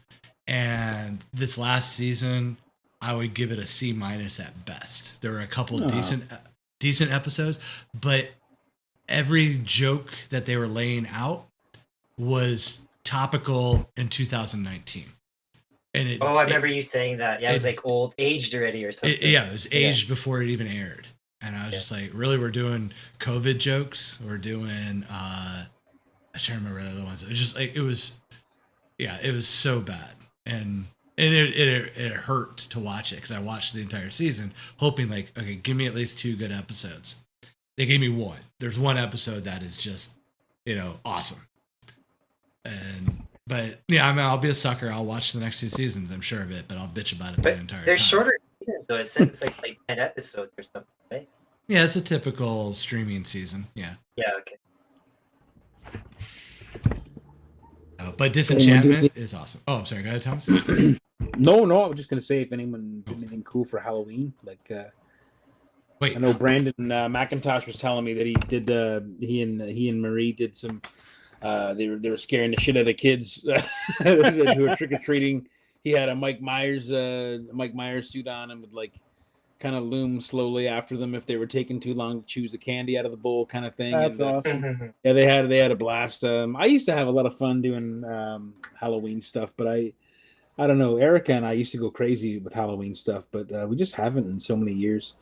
But That's hard to do in an apartment building. yeah, yeah, that was part of it too. We've been in an apartment building basically since we started dating. So, but we used to go to like a lot of like costume contests and we'd win them. Like we used to kick ass at Halloween. And but yeah, we live in a place where kids can't really trick or treat anyway. But yeah, He means Canada, by the way. no, there's lots of kids around. yeah, I mean, because isn't your guys' Halloween in October in August? Yeah, yeah, we're always a month or two behind ahead of you guys. Ahead or of you, something. yeah. But but yeah, Halloween's fun. All we ended up doing this year was it was nice. We just ended up watching the 1922 classic Nosferatu, which Nice. I was hoping to see the black and white version. That's what we thought we dialed up, but we got the colorized version. And I have to say, when I was a kid, I had this Dracula book that had still photos from that of like Count Orlok, and they were just actually terrifying. Because when I was a kid, I thought they were photographs of a real dude that existed, because they're these old crazy black and white stills from that movie. But seeing it colorized, it just it weirdly softened the movie too much for me. I was hoping to see it like in the real starkness of it, but anyway, it was still really cool. Nice way to do Halloween, because we've just been killing ourselves working, so it was nice to just kind of chill out. I think we worked until midnight and then watched it, but it was still cool to watch it. I was watching some older stuff like that too, with the Abbott and Costello meet, whatever monster of the those are week. so great. I watched a couple Yeah, of them. those are great. Meet Frankenstein, Meet Dracula, Meet the Wolfman, and Invisible Man. I saw that one too. That's good stuff. Yep. All good stuff. My movie for Halloween is Dark Shadows, because it doesn't get the love that it should. It's a Why does great, that sound so familiar? because Yeah, I haven't seen it. it's probably a movie that you went, oh, I'm gonna watch that. Is that the one with Johnny Depp? Yeah, Tim Yeah, Burton, that's what. Actually, I've seen parts I know of that what you're one. talking about. Yeah. Yeah, and it did dick all in the movie theater because Yeah.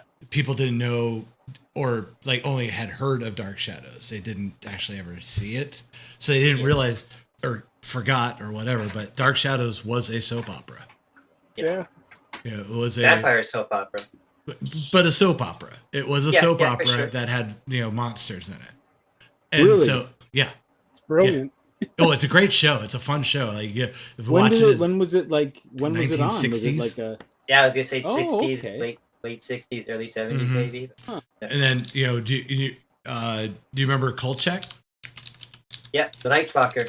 the Night I Stalker? love Cold Chat. That's a spin-off of the Dark Shadows series. Oh, I didn't realize it was a spin-off. He was the detective that came into Dark Shadows. But I didn't realize that because I've never Mhm. watched it all. yeah, Actually, I mean, Brandon McIntosh has just posted on the Facebook that the original Dark Shadow series is on Tubi.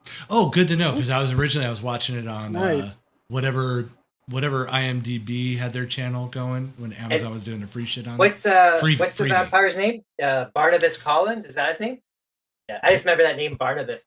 Yep. But the movie is done in such a tongue-in-cheek, kind of cheesy, It's comedy. Yeah. but it's not like straight up slapstick comedy. It's just it's not. there's moments of it's comedy because he is a fish out of water, because he has been, captive inside a coffin for 200 years and gets released.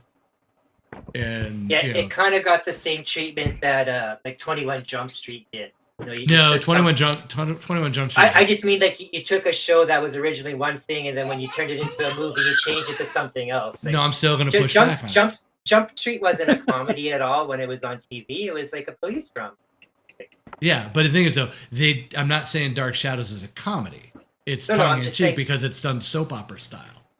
Yeah. So it's But the original one wasn't done tongue in cheek. It was just done as a soap opera, right? it's got some tongue in cheek moments too. Oh, does it have that Yeah, too? yeah. I thought it was done in a serious. Like I've never watched enough. No, I mean to know, because I of thought the it was- yeah, when Barnabas shows up and stuff like that, he's very much over top soap opera, and this is okay. this is kind of the same way. And now it's more of a Tim Burton style, like if Tim Burton was doing a soap opera, obviously. But anyway, totally worth a watch. Great cast, great show or movie. You know, just unfortunately just didn't get the love it should have because people, again, didn't know what they were going in for and didn't like what they got. Because if you're a fan of Dark Shadows, this is a love letter to it.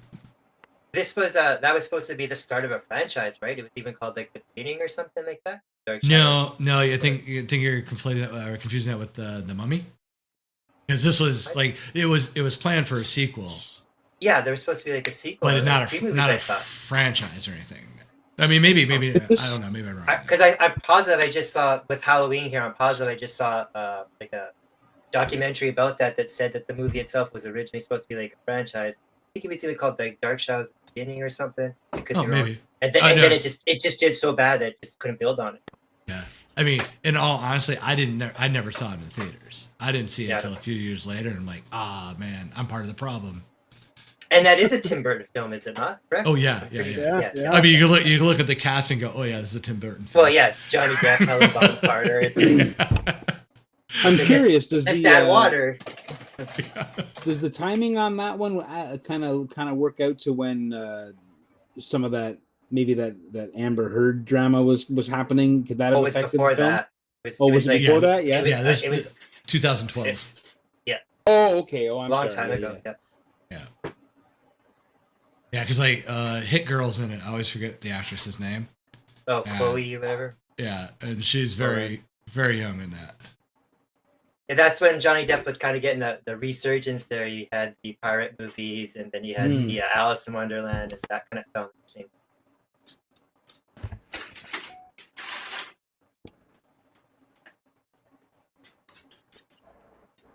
And that ran for a long time too. There's a lot of episodes, and that became like a cult following too. Like there was like Dark Shadow conventions and stuff, and all kinds of memorabilia. Oh yeah. It was. I mean, yeah, because it was a dark soap opera in the age of just regular, everyone's in a coma soap opera. That's right. So, but yeah, it ran for quite some time. Yeah. Marlena hadn't become possessed yet.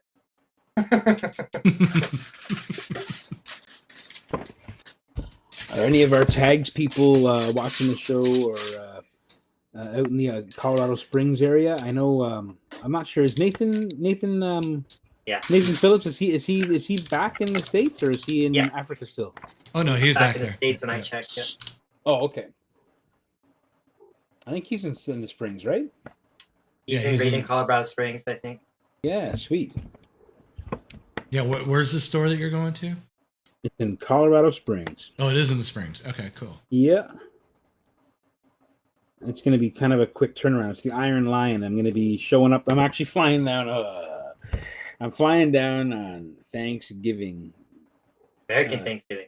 Yeah, which is Oh, okay. probably not the best. You're day to gonna fly. you're gonna hate that day. I'm just gonna tell you right now. That's the worst day of the year to travel. That I've heard. Erica's quietly nodding in agreement in the background.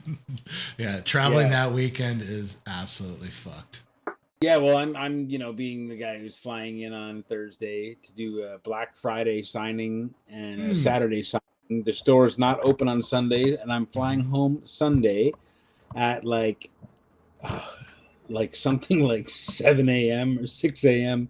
So I've got to be there 3 hours early because it's internet. Actually, no, I think I'm flying first to Denver, which is crazy because it's not that long a drive. But I'm flying first to Denver, and then from there I'm flying to back to Canada. So yeah, man, it's because the comic actually comes out the week before, but it's the same week as I already booked at that Gail Simone thing, and they had already printed the signs up and put them all around. And I felt bad. I didn't want to like cancel on them to go to the Iron Lion because honestly, the Iron Lion, my friends at Iron Lion, they had no idea that the book was coming out then. They thought we all thought it was coming out in December sometime.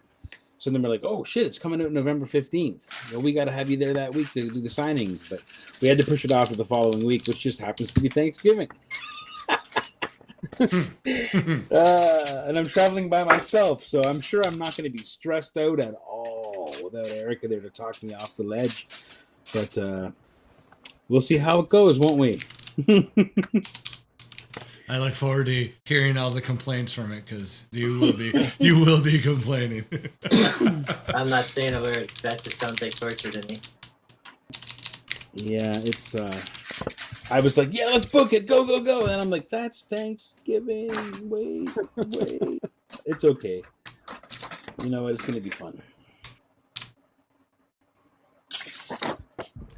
In Canada, we just call that, why the fuck is football on a Thursday during the day?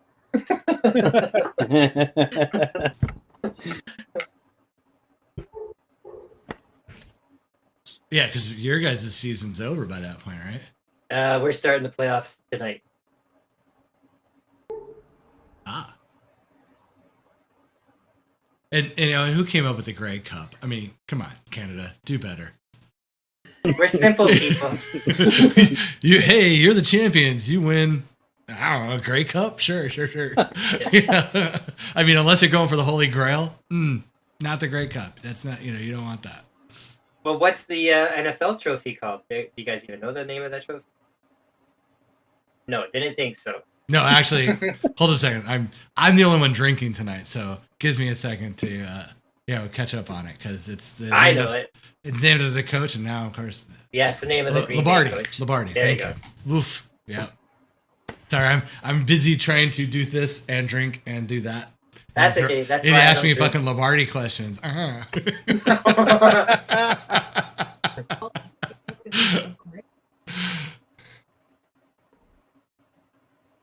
Yeah. Oh, wait, I got a question for Mike there. Yeah, Brandon, I got a question. Or sorry, Mike, I got a question from Brandon. I'm not drinking soon. Can we expect to see some new barf bag sketches, Mike? Oh well, it is a long flight, so yes, very possibly. Very possibly. Before and afters. Yeah, maybe. I'm actually pretty good. Here's the thing, because airlines have gotten so fucking stingy. Mm-hmm. You only get an air sickness bag if you ask for it. Oh, really?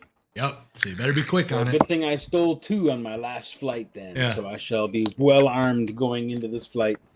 Boy, they don't really they probably haven't thought that one through. If you have to ask for a sick bag. That's what I'm thinking. I was gonna say, you need a sick bag, you need one immediately. Warning, yeah. That I think will be a self-correcting policy pretty quick. Right.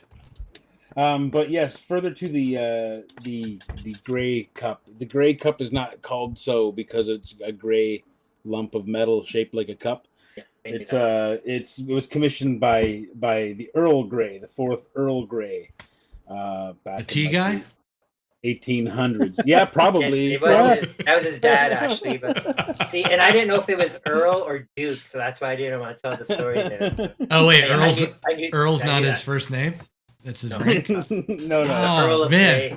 That's so much worse because now it's Albert Henry George Grey was his name. So he can't even say hi. My name is Earl. Pretty much. They made me Earl. It's a tea bag. Honestly, if his parents were cool, they would have named him Earl. That way, they could have been Earl Grey. I didn't think they had cool parents back then. You were just got beat. That's it. Yeah, you're lucky to have parents, I guess. Yeah. Yeah. Brandon's getting it with the sick. Well, I mean that they still have the pockets in the seat in front of you, so. I don't understand how a barf bag works. Is it not just a paper bag, or is there special lining in it? Because from every experience I've had, that when you wet paper, it just goes. No, it's like a wax paper. It's lined. Yeah, some of them are wax or like a thin Tyvek kind of material. Yeah. So this brings me to the prank that actually got me kicked off American Airlines for a few years. Oh no! Yeah. Yes. So this is something that we would do. So my brother and I would travel every summer. So we would take, and we would take a can of Dinty Moore beef stew No. and put it in the bag, and one of us would get nausea, make all the noise and everything, and pass it to whoever was next to the aisle seat. And then that person would take the bag, kind of pop it open, look in, grab a piece out, put it in your mouth. No. Fun shit. Oh. When you're teenagers and you have no respect for the rest of the world, you'll do what you Oh, can. good. So heavens. was your brother like Steve-O or? No, it was just So you really got kicked off? Like We were banned told- from the plane? Yeah, we were told that we were not allowed to fly back, so we had to take another airline back. Oh. Oh, wow. So did that cost you like money because you had to buy a new ticket and stuff, or? It didn't cost me anything, so I don't know. Oh, your Again, parents, I was a yeah. teenager and an asshole, Oh, so okay. it didn't bother me. That's great. And I knew my dad wasn't going to keep us, past the summer, so he was going to definitely send us back. So yeah, whatever it took. So, what is barf bag etiquette? Like, so you barf in the bag and then you just hold it until the end of the flight, or you No, pass it over to the attendant, or? You could try to pass it over. I don't think anyone's going to take it from you, but yes, the flight attendant will grab it. Oh, okay. Yeah, they don't make It's like a poo bag situation with your dog. I'm so glad you ended that with your dog. Oh, I purposely why I didn't, because I knew with this group if I didn't, he'd be asking if I'd be pooping at the desk here. Hey, the show's got to last for the 2 hours. I don't That's have to, right. but the show does. So yeah. We all have our trucker bomb bottles and everything ready to go.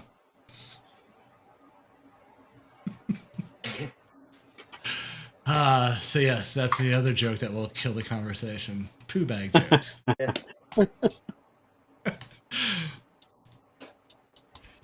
Even the guy from Alabama's had enough. He's like, no.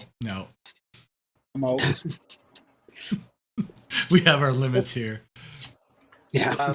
I'm thinking, good old Todd. Your sculpting there, Todd, looks better than the current McFarlane sculpting of Darkseid. Thomas. Well, I know that's it's not too Thomas. hard I to call do. him Todd. I call him. But yeah, it actually, I think it actually looks better than the current McFarlane one that's up. I thank See, You hear you. that, McFarlane?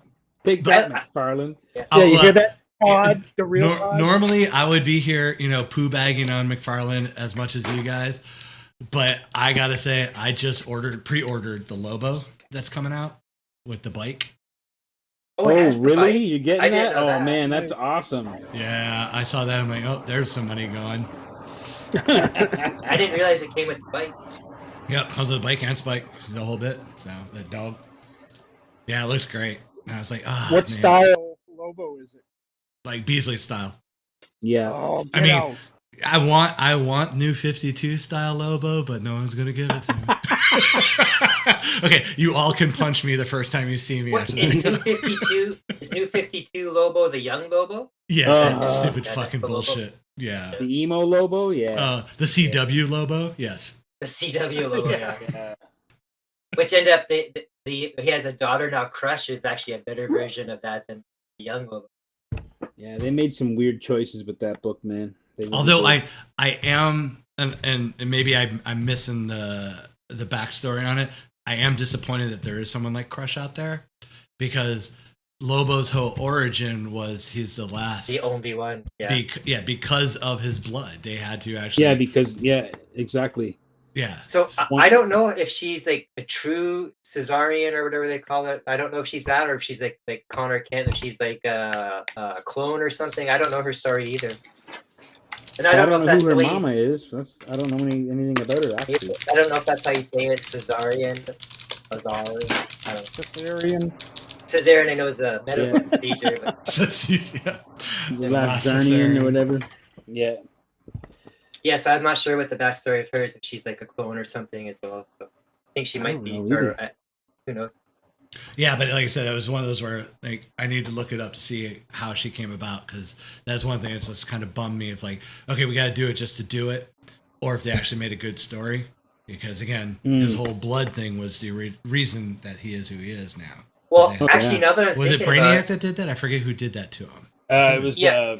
Vril Brainiac Doc, 7 or whatever. yeah. Yeah, Doc. Yeah, from Legion. Yeah. And then I think, I don't know what it's like now, but I think when he first found out about her, he was trying to kill her. I think just because, so he could be the last one. Yeah, still. no, that's his thing. yeah. He's got to be the last. Yeah. That was the whole. This whole series is actually, this whole original series is about the last Zarnians actually. Yeah, because he murders the entire planet. Yeah. Everybody seems to forget that. Yeah. Just so you can be special. I just hope that bike comes with some dolphins. It doesn't, unfortunately. I wish it did. It's him, the bike, and the dog. Too bad they don't have dolphins. That'd be cool. It would be, but still pretty awesome. You getting that, man? That's badass. Yeah, I mean, and of course, what they just showed was the prototype. So you never know; they might, throw that in last minute because they've done shit like that. With McFarlane stuff. So yeah, but yeah, if it has the dolphins, you will hear me squeal like a little girl all the way. Or like a dolphin. Nobody asked this question yet. I'm kind of surprised. What is everybody's favorite JLU lineup? And I'll start off with a little bit of a different one. I like the Super Friends. I grew up a Super Friends kid. That's my favorite Justice League one. Mm-hmm. That's not Justice League. That's the Super Friends. But hey, whatever. Wait, you like fucking Wendy and Marvin? No, I'm talking the Wonder Twins. No, I don't okay, like no. Either you like Super Friends or you don't like Super Friends, because Super Friends started with Marvin. I like all the Super Friends. Oh, you're a monster. Absolute form of a bucket of water. I know Stefan's gonna say he likes the JL International. Probably that's where Guy Gardner gets all his shine.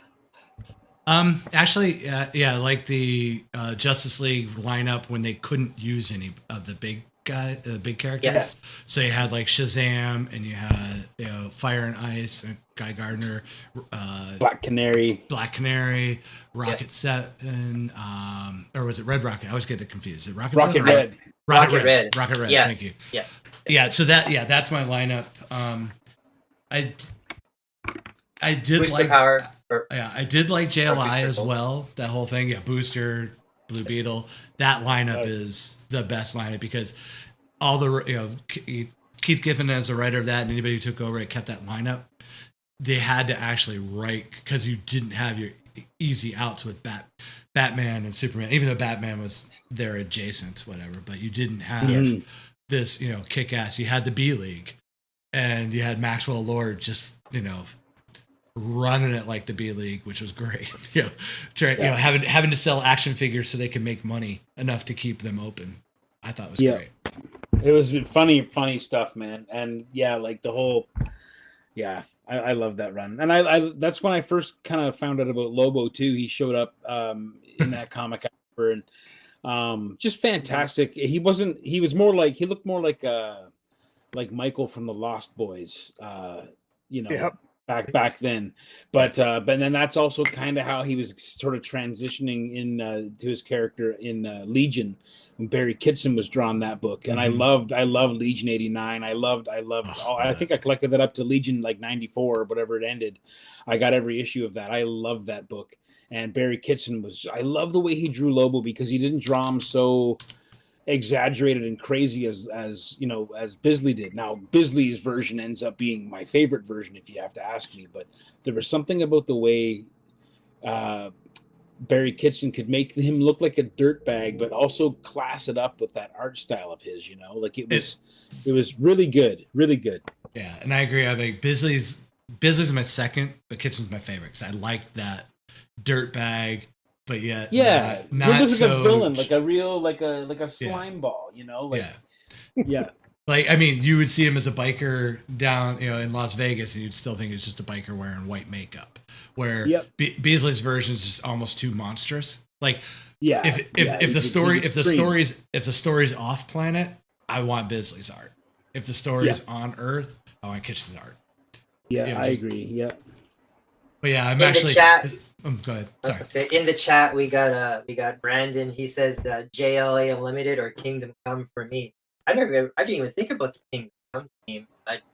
It's been such a long time since I've read that book. It's very cool stuff. But I got to go with the JLA Unlimited is a good one too because That's when that's where I got to write Justice League for an issue. So I do have a soft spot for that one.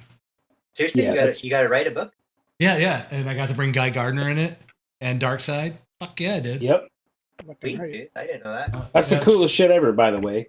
Well, yeah, it was my dream thing. I was like, yeah, right. I'm like, I want to write these characters. I'm like, sure, go for it. I'm like, really? Because like Guy Gardner's never been in it before. Like, no, that's fine. Because I pitched them how I was going to do it, and they're like, yeah, that works. So That's cool. How awesome is that? I didn't know that. I like the superpowers team as well, but that kind of falls under the Super Friends. So although I I like want the superpowers team too. Superpowers There was is that one awesome. challenge of the Challenge of the Super Friends, yeah. yeah, that was a good one too. Yeah, yeah, that one had Hawkman. Hawkman would show up sometimes, and Yeah. Green Lantern. That was good stuff. yeah, whatever toy they needed to sell. Hey, this one's not That's selling well. Yeah. That's where you start getting some more of your widening of the social. You got a few more people in there. You got the Apache Chief. Again, not Yep. racial names at all. Apache No. Chief, Black Vulcan, and Samurai. Yeah, pretty grim.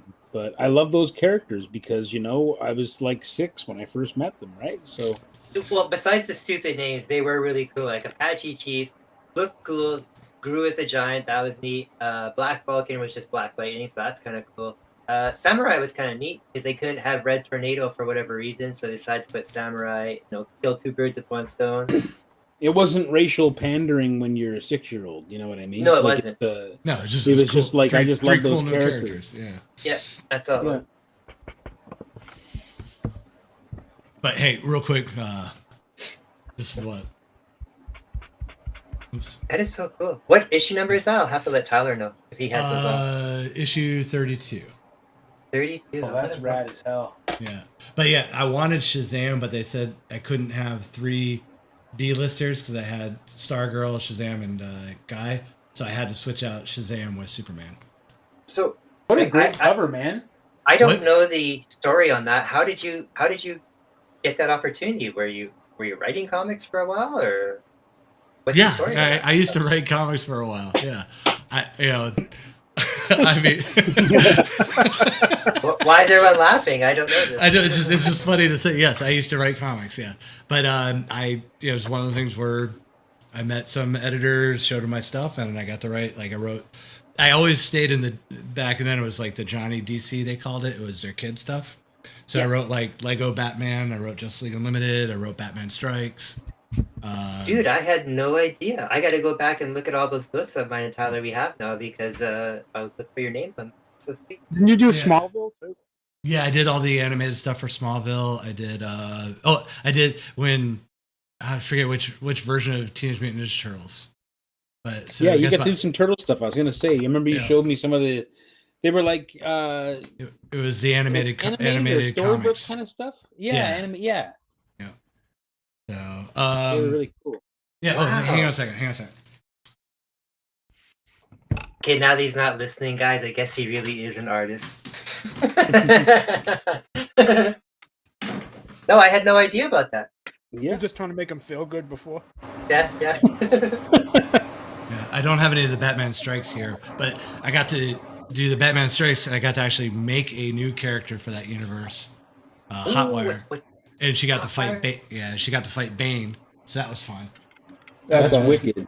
Yeah. For that Batman Strikes, did you do issue 1 or the whole series or just some? No, I just did a couple series here and there, but Oh, okay. 'Cause I for have issue You 1. just need her to show up on a film or a show now, Stephanie. dude, yeah, at some point it'd be awesome. But yeah, issue 42. I It's think not was like the that. I've seen people who have characters popping up and stuff nowadays, like even Super Friends. Oh, guys, it's like because Claremont, it's- they're not making money off those Oh characters. no, I wouldn't make a lot of money. I would get some, but it's No. because they didn't do I made sure when they moved that they got my royalties paid. That's why you'll never see Hotwire because they do have to pay me if they decide to Right. use her. Yeah. Yeah. But this was the first work I did with them. It was Lego Batman.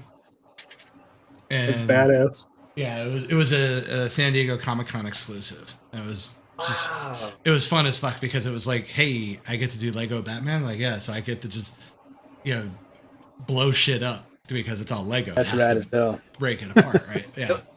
So had like Lego Joker, Lego Croc, Lego Two-Face. Was that Oh, before the man. movie? Was that before the movie and stuff? So like, did you have like Will Arnett's voice in your head when you were doing the character? Or that's who does Lego Batman, Will Arnett. Oh no, yeah, this is way before the It movie. was before that. Okay. Yeah, this is 2006. Oh, okay. I wasn't sure when that Batman Yeah, Lego yeah. movie was. Yeah, unfortunately, it's in storage when I redid my office, but they had the Lego. It was like the first Batman Lego toy that they had, so they gave me one, obviously. But it has the Joker laugh, Mark Hamill's laugh. So Oh, how cool! and it still works. So like I only press it like maybe once a year just to make sure it still works. And, Yeah. That's awesome. yeah, No, I had no idea you did all that stuff too. yeah. So, and then basically it all ended when they moved to Burbank because all my editors that I worked with didn't go with them. And so I was like, okay, well, I have no more editors. So I was like, I'm done. It's like, yeah. Okay, you can come to my artist fair in the spring now. Oh, I can. Yeah. See, it all paid off. It all worked out. Yeah. Mm-hmm. That's funny. But yeah, I'll send you a couple. I think I have a few copies left in storage. I'll send you a couple. Yeah, send them with your in my box, other stuff, and sign them. Yeah, I actually got your box of action figures they kicked back. I gotta get that. I forgot. I still have that. That's good. I still got your box here too. Eventually. Yeah, at least I try. At least I tried to send you your stuff. I've tried to send you lots of times. I just never got past the making out of the off. Mm-hmm. You know, we should And probably. I know sending yours is gonna be like. We should probably open up one of these superhero figures, right? No, I don't take them out of the box. But you can show people if you want. You can show No, people. I'm just making a joke. Just wanted to stress you out. Stefan, he actually does have a couple superpowers that I bought cheap and got sent there because it's gonna cost me like $50 for a guy to send them up here. I think I was paying like $10 for the two figures. Wow. That looks awesome, Danny. Nice. Yeah, I love it. Except for it's upside down. Yeah. It reminds me of the homage one that you did, Mike, for the Winnipeg comic. Oh addict, yeah, that was fun. Halloween one there. You can't go wrong with the milkshake gag for sure. Yeah. Yeah. Are you gonna paint that skull silver so it's Brainiac and not Punisher, or It's the brain. or is it the brain? Okay, all right. It didn't have the glass dome over it, so I wasn't sure. I had to put a little bit of Doom Patrol in it because that's fine. Yeah, for sure. Nice. Oh, I added that TV show to my playlist yesterday because everybody says that's the You're good so show. gonna enjoy it. Yeah, It's awesome. I gotta finish it. I want to watch that one too. Because Yeah, next week is the last episode. after I added the show to my list, I remembered. Oh, I think I watched the first episode of this because isn't Brandon Fraser the voice of Robot Man? Mm-hmm. Yeah. Yep. Yeah, And yeah, I he think I appears. He appears as Cliff in flashbacks. Oh, does he? I think Yeah. I just watched the one episode. I can't remember, Yeah. but yeah, I'll check that one out because I did hear from quite a few people that's a good show. And honestly, Yeah, it's painful to watch the Brendan Fraser flashback scenes. Not for his physical stature or anything like that. It's just it hurts me to see him be a scumbag because he's such a delight. Yeah. He's such a fucking delight, and he is He an is. absolute scumbag. And he's so good at it. Yeah, he Yeah. really is. He's really good.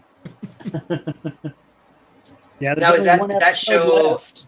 Does that show Doom Patrol? Does that show more of the modern kind of a take on It's Doom Grant Patrol or the Morrison's. old stuff? It's Grant Morrison straight Morrison's up. take. Oh, It's straight. that's It's cool. straight up But, Grant Morrison. Yeah. Oh, that's cool. But in season 3, they did do a lot of like the Brain and the Brotherhood of Evil and Older stuff. giant robots and stuff. So they did Oh, pull nice. from some of the early stuff. Yeah, but yeah, it's still very much But it's like they just pull that stuff into Grant Morrison's world because it's still yeah. yeah.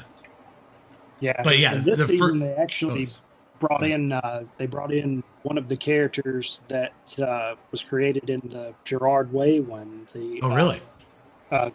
Space Case.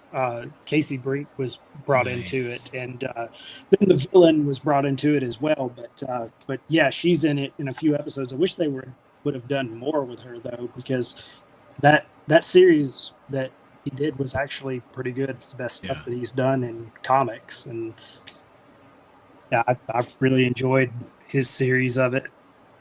Yeah, Now that's unfortunately, another show. Oh, sorry, go ahead, Seth. Go ahead. No. You. It's good.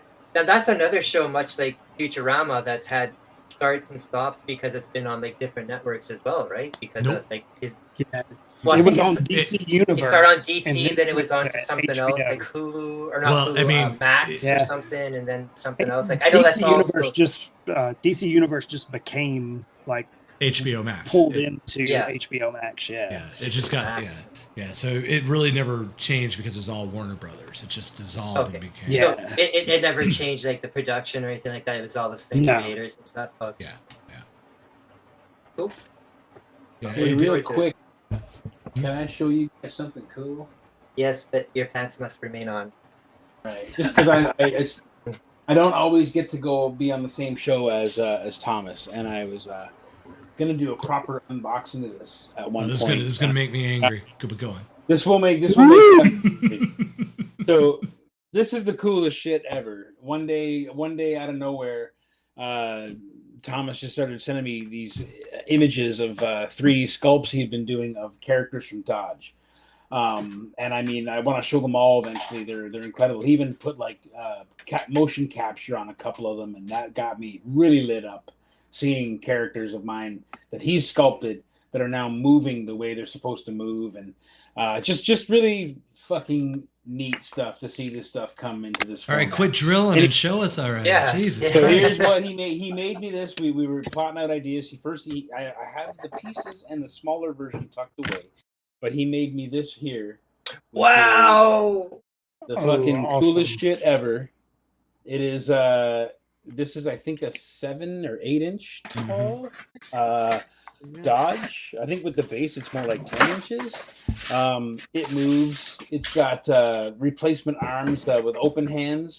He gave him a crazy butcher knife, which like a crazy survival knife, and he even made like a sheath for it. It is the coolest thing, and he even printed. Look at that. Whoop. He even printed the logo. 3D printed the logo on the base. Like Erica came up with that logo.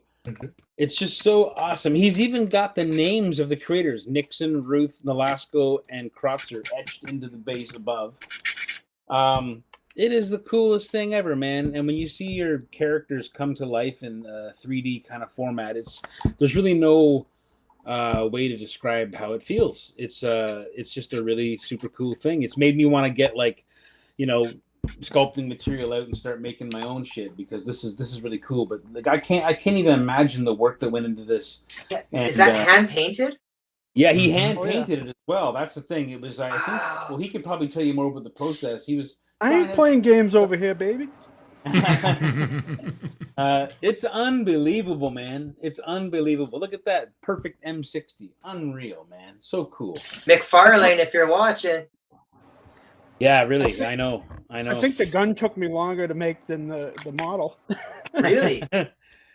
I've been wanting so long, when I was drawing Dodge, I wanted to have models of the different weaponry that I had to draw in my hand at this scale, so I could actually get all the different angles that I wanted, like I was talking about earlier. And the fact that he printed this Dodge with and he actually made like a 3.5 or 5 inch version. I've got it tucked away somewhere. My studio is such a mess. It's all like bits and pieces. But yeah, he made me this little dude too. This is freaking awesome. Look at this. This is cool as hell. I've got the bits all tucked aside because my desk is slanted, so I can't like actually have stuff on my desk. But a little miniature white 3.5 inch version of Dodge. I think it's the coolest shit ever, dude. That's the polar bear prototype. variant. I was gonna say. Yeah. That's cool. Yeah, so very exciting things. It just got my brain going a mile a minute when we think about the things that we could do going forward. Because now that Dodge is finished as a 4-issue series, the next logical step is to make it into a graphic novel, and maybe the graphic novel is going to come with some pretty cool swag. I can't say for sure what his schedule is like, and he's on the show, so you can ask him yourself. But I paid what I thought was a very good price for this. And if you want your own Dodge statue, you just got to talk to Thomas, and have one. Do each one of those Dodge come with a dick knife, or can it be a hip knife?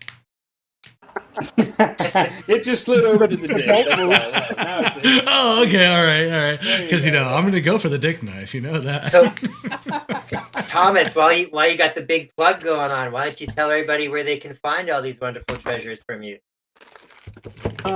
At curiositiesbythomas.com, but I actually put my shop on vacation for a few days because I got slammed by orders right after Halloween, and it was getting to the point where I had to, pump the brakes a little bit because I got to make all this stuff. But curiositiesbythomas.com, and you can message me there, or you can message me on Facebook or wherever I am on Instagram.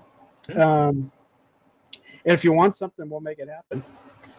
You can just sketch something out, and I can make it into a thing.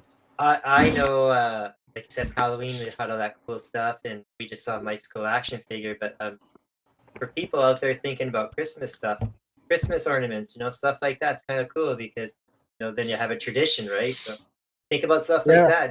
You got a husband or a wife that likes a particular character or something. You hit up Thomas there. You got a keepsake for the rest of your life. I actually make little tiny Necronomicons from the Evil Dead movies as I love it. as ornaments. Sweet. So you can hang that on your tree. I love it. That is pretty cool. I love the creepy stuff, and I can't help it. I'm a creepy guy. And everybody's pieces are going to be up on their individual social media sites for auctioning or for selling as well, correct? Yeah, I'm gonna have this thing up probably tonight. I'm gonna try something new though. I'm gonna actually leave the auction up for a whole week. Yeah. Because I have discovered today, weirdly, and yesterday, I have been getting more likes and posts about that Batman I drew with a bread tide 3 weeks ago. Yeah. Today and yesterday, because there was a conversation that was happening on that post about how, somehow I missed this auction or somehow I didn't see this. And I was surprised that piece went for so low, but apparently no one saw the piece. Yeah, honestly, dude, I didn't see that till yesterday. yeah, I thought it was just. I- I thought it was Yeah, yesterday's piece. it's so weird to me. So I'm gonna I saw try- the post that you were talking about how it never went up. Like someone else said that, and they said they never saw it. And Yeah. I've noticed that within the last week as well too. Like if I'm scrolling through Facebook and that, I'm getting stuff that's like 5 days old, 2 days old, like nothing recent. So I don't know So what's going weird, on man. there. Yeah, so I don't know what's going on. But I do think you're right. If you do leave it up for a couple more days, you're probably going to get at least a few more people seeing. Yeah, we'll see how it goes this time. Yeah. So And Lobo will be going I'll up. throw it tonight. up on my Nat Daddy page and that as well too. Like all Oh, you guys, appreciate it, man. whenever you have stuff, you just let me know. I'll throw it up on the page. Opening bid on this will be $100 to start, only because that's what the blank book costs. Wow. Yeah, they're very rare, these ones. But if you want to get one, contact Bob at Comic Art House, and yeah, they're really nice to draw on. It's and then getting to draw Lobo is just is really cool. So. Awesome. All right. Well, it is 9:00, so we are going to pull the plug on this. So, everybody, thank you for joining us tonight, and we will see you. Actually, next week we have Nathan. Do you remember what it is next week? I know it's me, and I'm trying to think off the top of my head. I believe it. Is it? I want to say Hellboy night. Is it Hellboy night? I know I have Hellboy coming up next. I don't know if that's the very next one or not. Oh no, you have X-Men Universe next weekend. X-Men Universe. sorry. X-Men. Who's on? Paul, Steve, Adele, and Roberto. Yeah, that'd be a fun night. So I don't know any of those people, so I'm sure I'll be working with you three again next week. So No, Paul and Adele are Actually, I know Paul, yeah. Actually, all four of them are gonna. Yeah, all four of them won't be drops. And then I don't think I've been on the show with Adele before. no, she's only been one other time. She was on the '90s cartoon night. So Oh, she did the Freakazoid, She's pretty right? awesome. yep. Yeah, So- that was a really cool piece, man. Hell yeah, it is. It's a cool piece sitting in my house. Oh, you got it? Rob got it and sent it to me. So That's awesome. Cool. yeah, Right I was on, gushing too much over the Spielberg shit, I guess. So yeah, but yeah, and then after that we have our Teenage Mutant Ninja Turtles night. So that'll be our Thanksgiving. Yeah, and then after that is Hellboy with Richard Kelly. We'll see, Carl and Chris Vance. So. And then Kelly the night Dales, I'll be on. yeah, the night that I'm super excited for, December 2nd, is our DC Lanterns night. So, Oh, fun. yeah, that's Camilo, Steve, Chris, and Roberto for that night. And So. then is after that the coaster night or? Yep, and then we Coaster- close out the first half of the season with Coaster Night. Coaster Oh, night. yeah, I love cool. coaster nights. Coaster nights are fun, man. Yeah, I I love gotta get coaster some new nights. coasters actually. Yeah, I just like- I okay. like coaster nights because I mean, I love watching you guys put a big piece together and spending time on it, but I also love seeing like the fast work get done and multiple works get done on coaster night. Yeah, and we are talking to a couple of other artists too. Like what we might do for that night is like a rotating crew. So like Nice. the first hour will be 4 artists, the second hour will be another 4 artists. Yeah, that Sweet. way it's just kind of Nice. jumping in there since it's the last show of the first half of the season. Kind of get as much in there as we can. So we'll see how that works out though. Probably shouldn't have said that while we were still streaming. Anyway. All right, this is what happens on the only one drinking. Okay, so I was everybody, gonna say again, that. thanks for joining us, and I won't see you next week, but Nathan will for X-Men. Enjoy. Have a great night, guys. Good night, guys.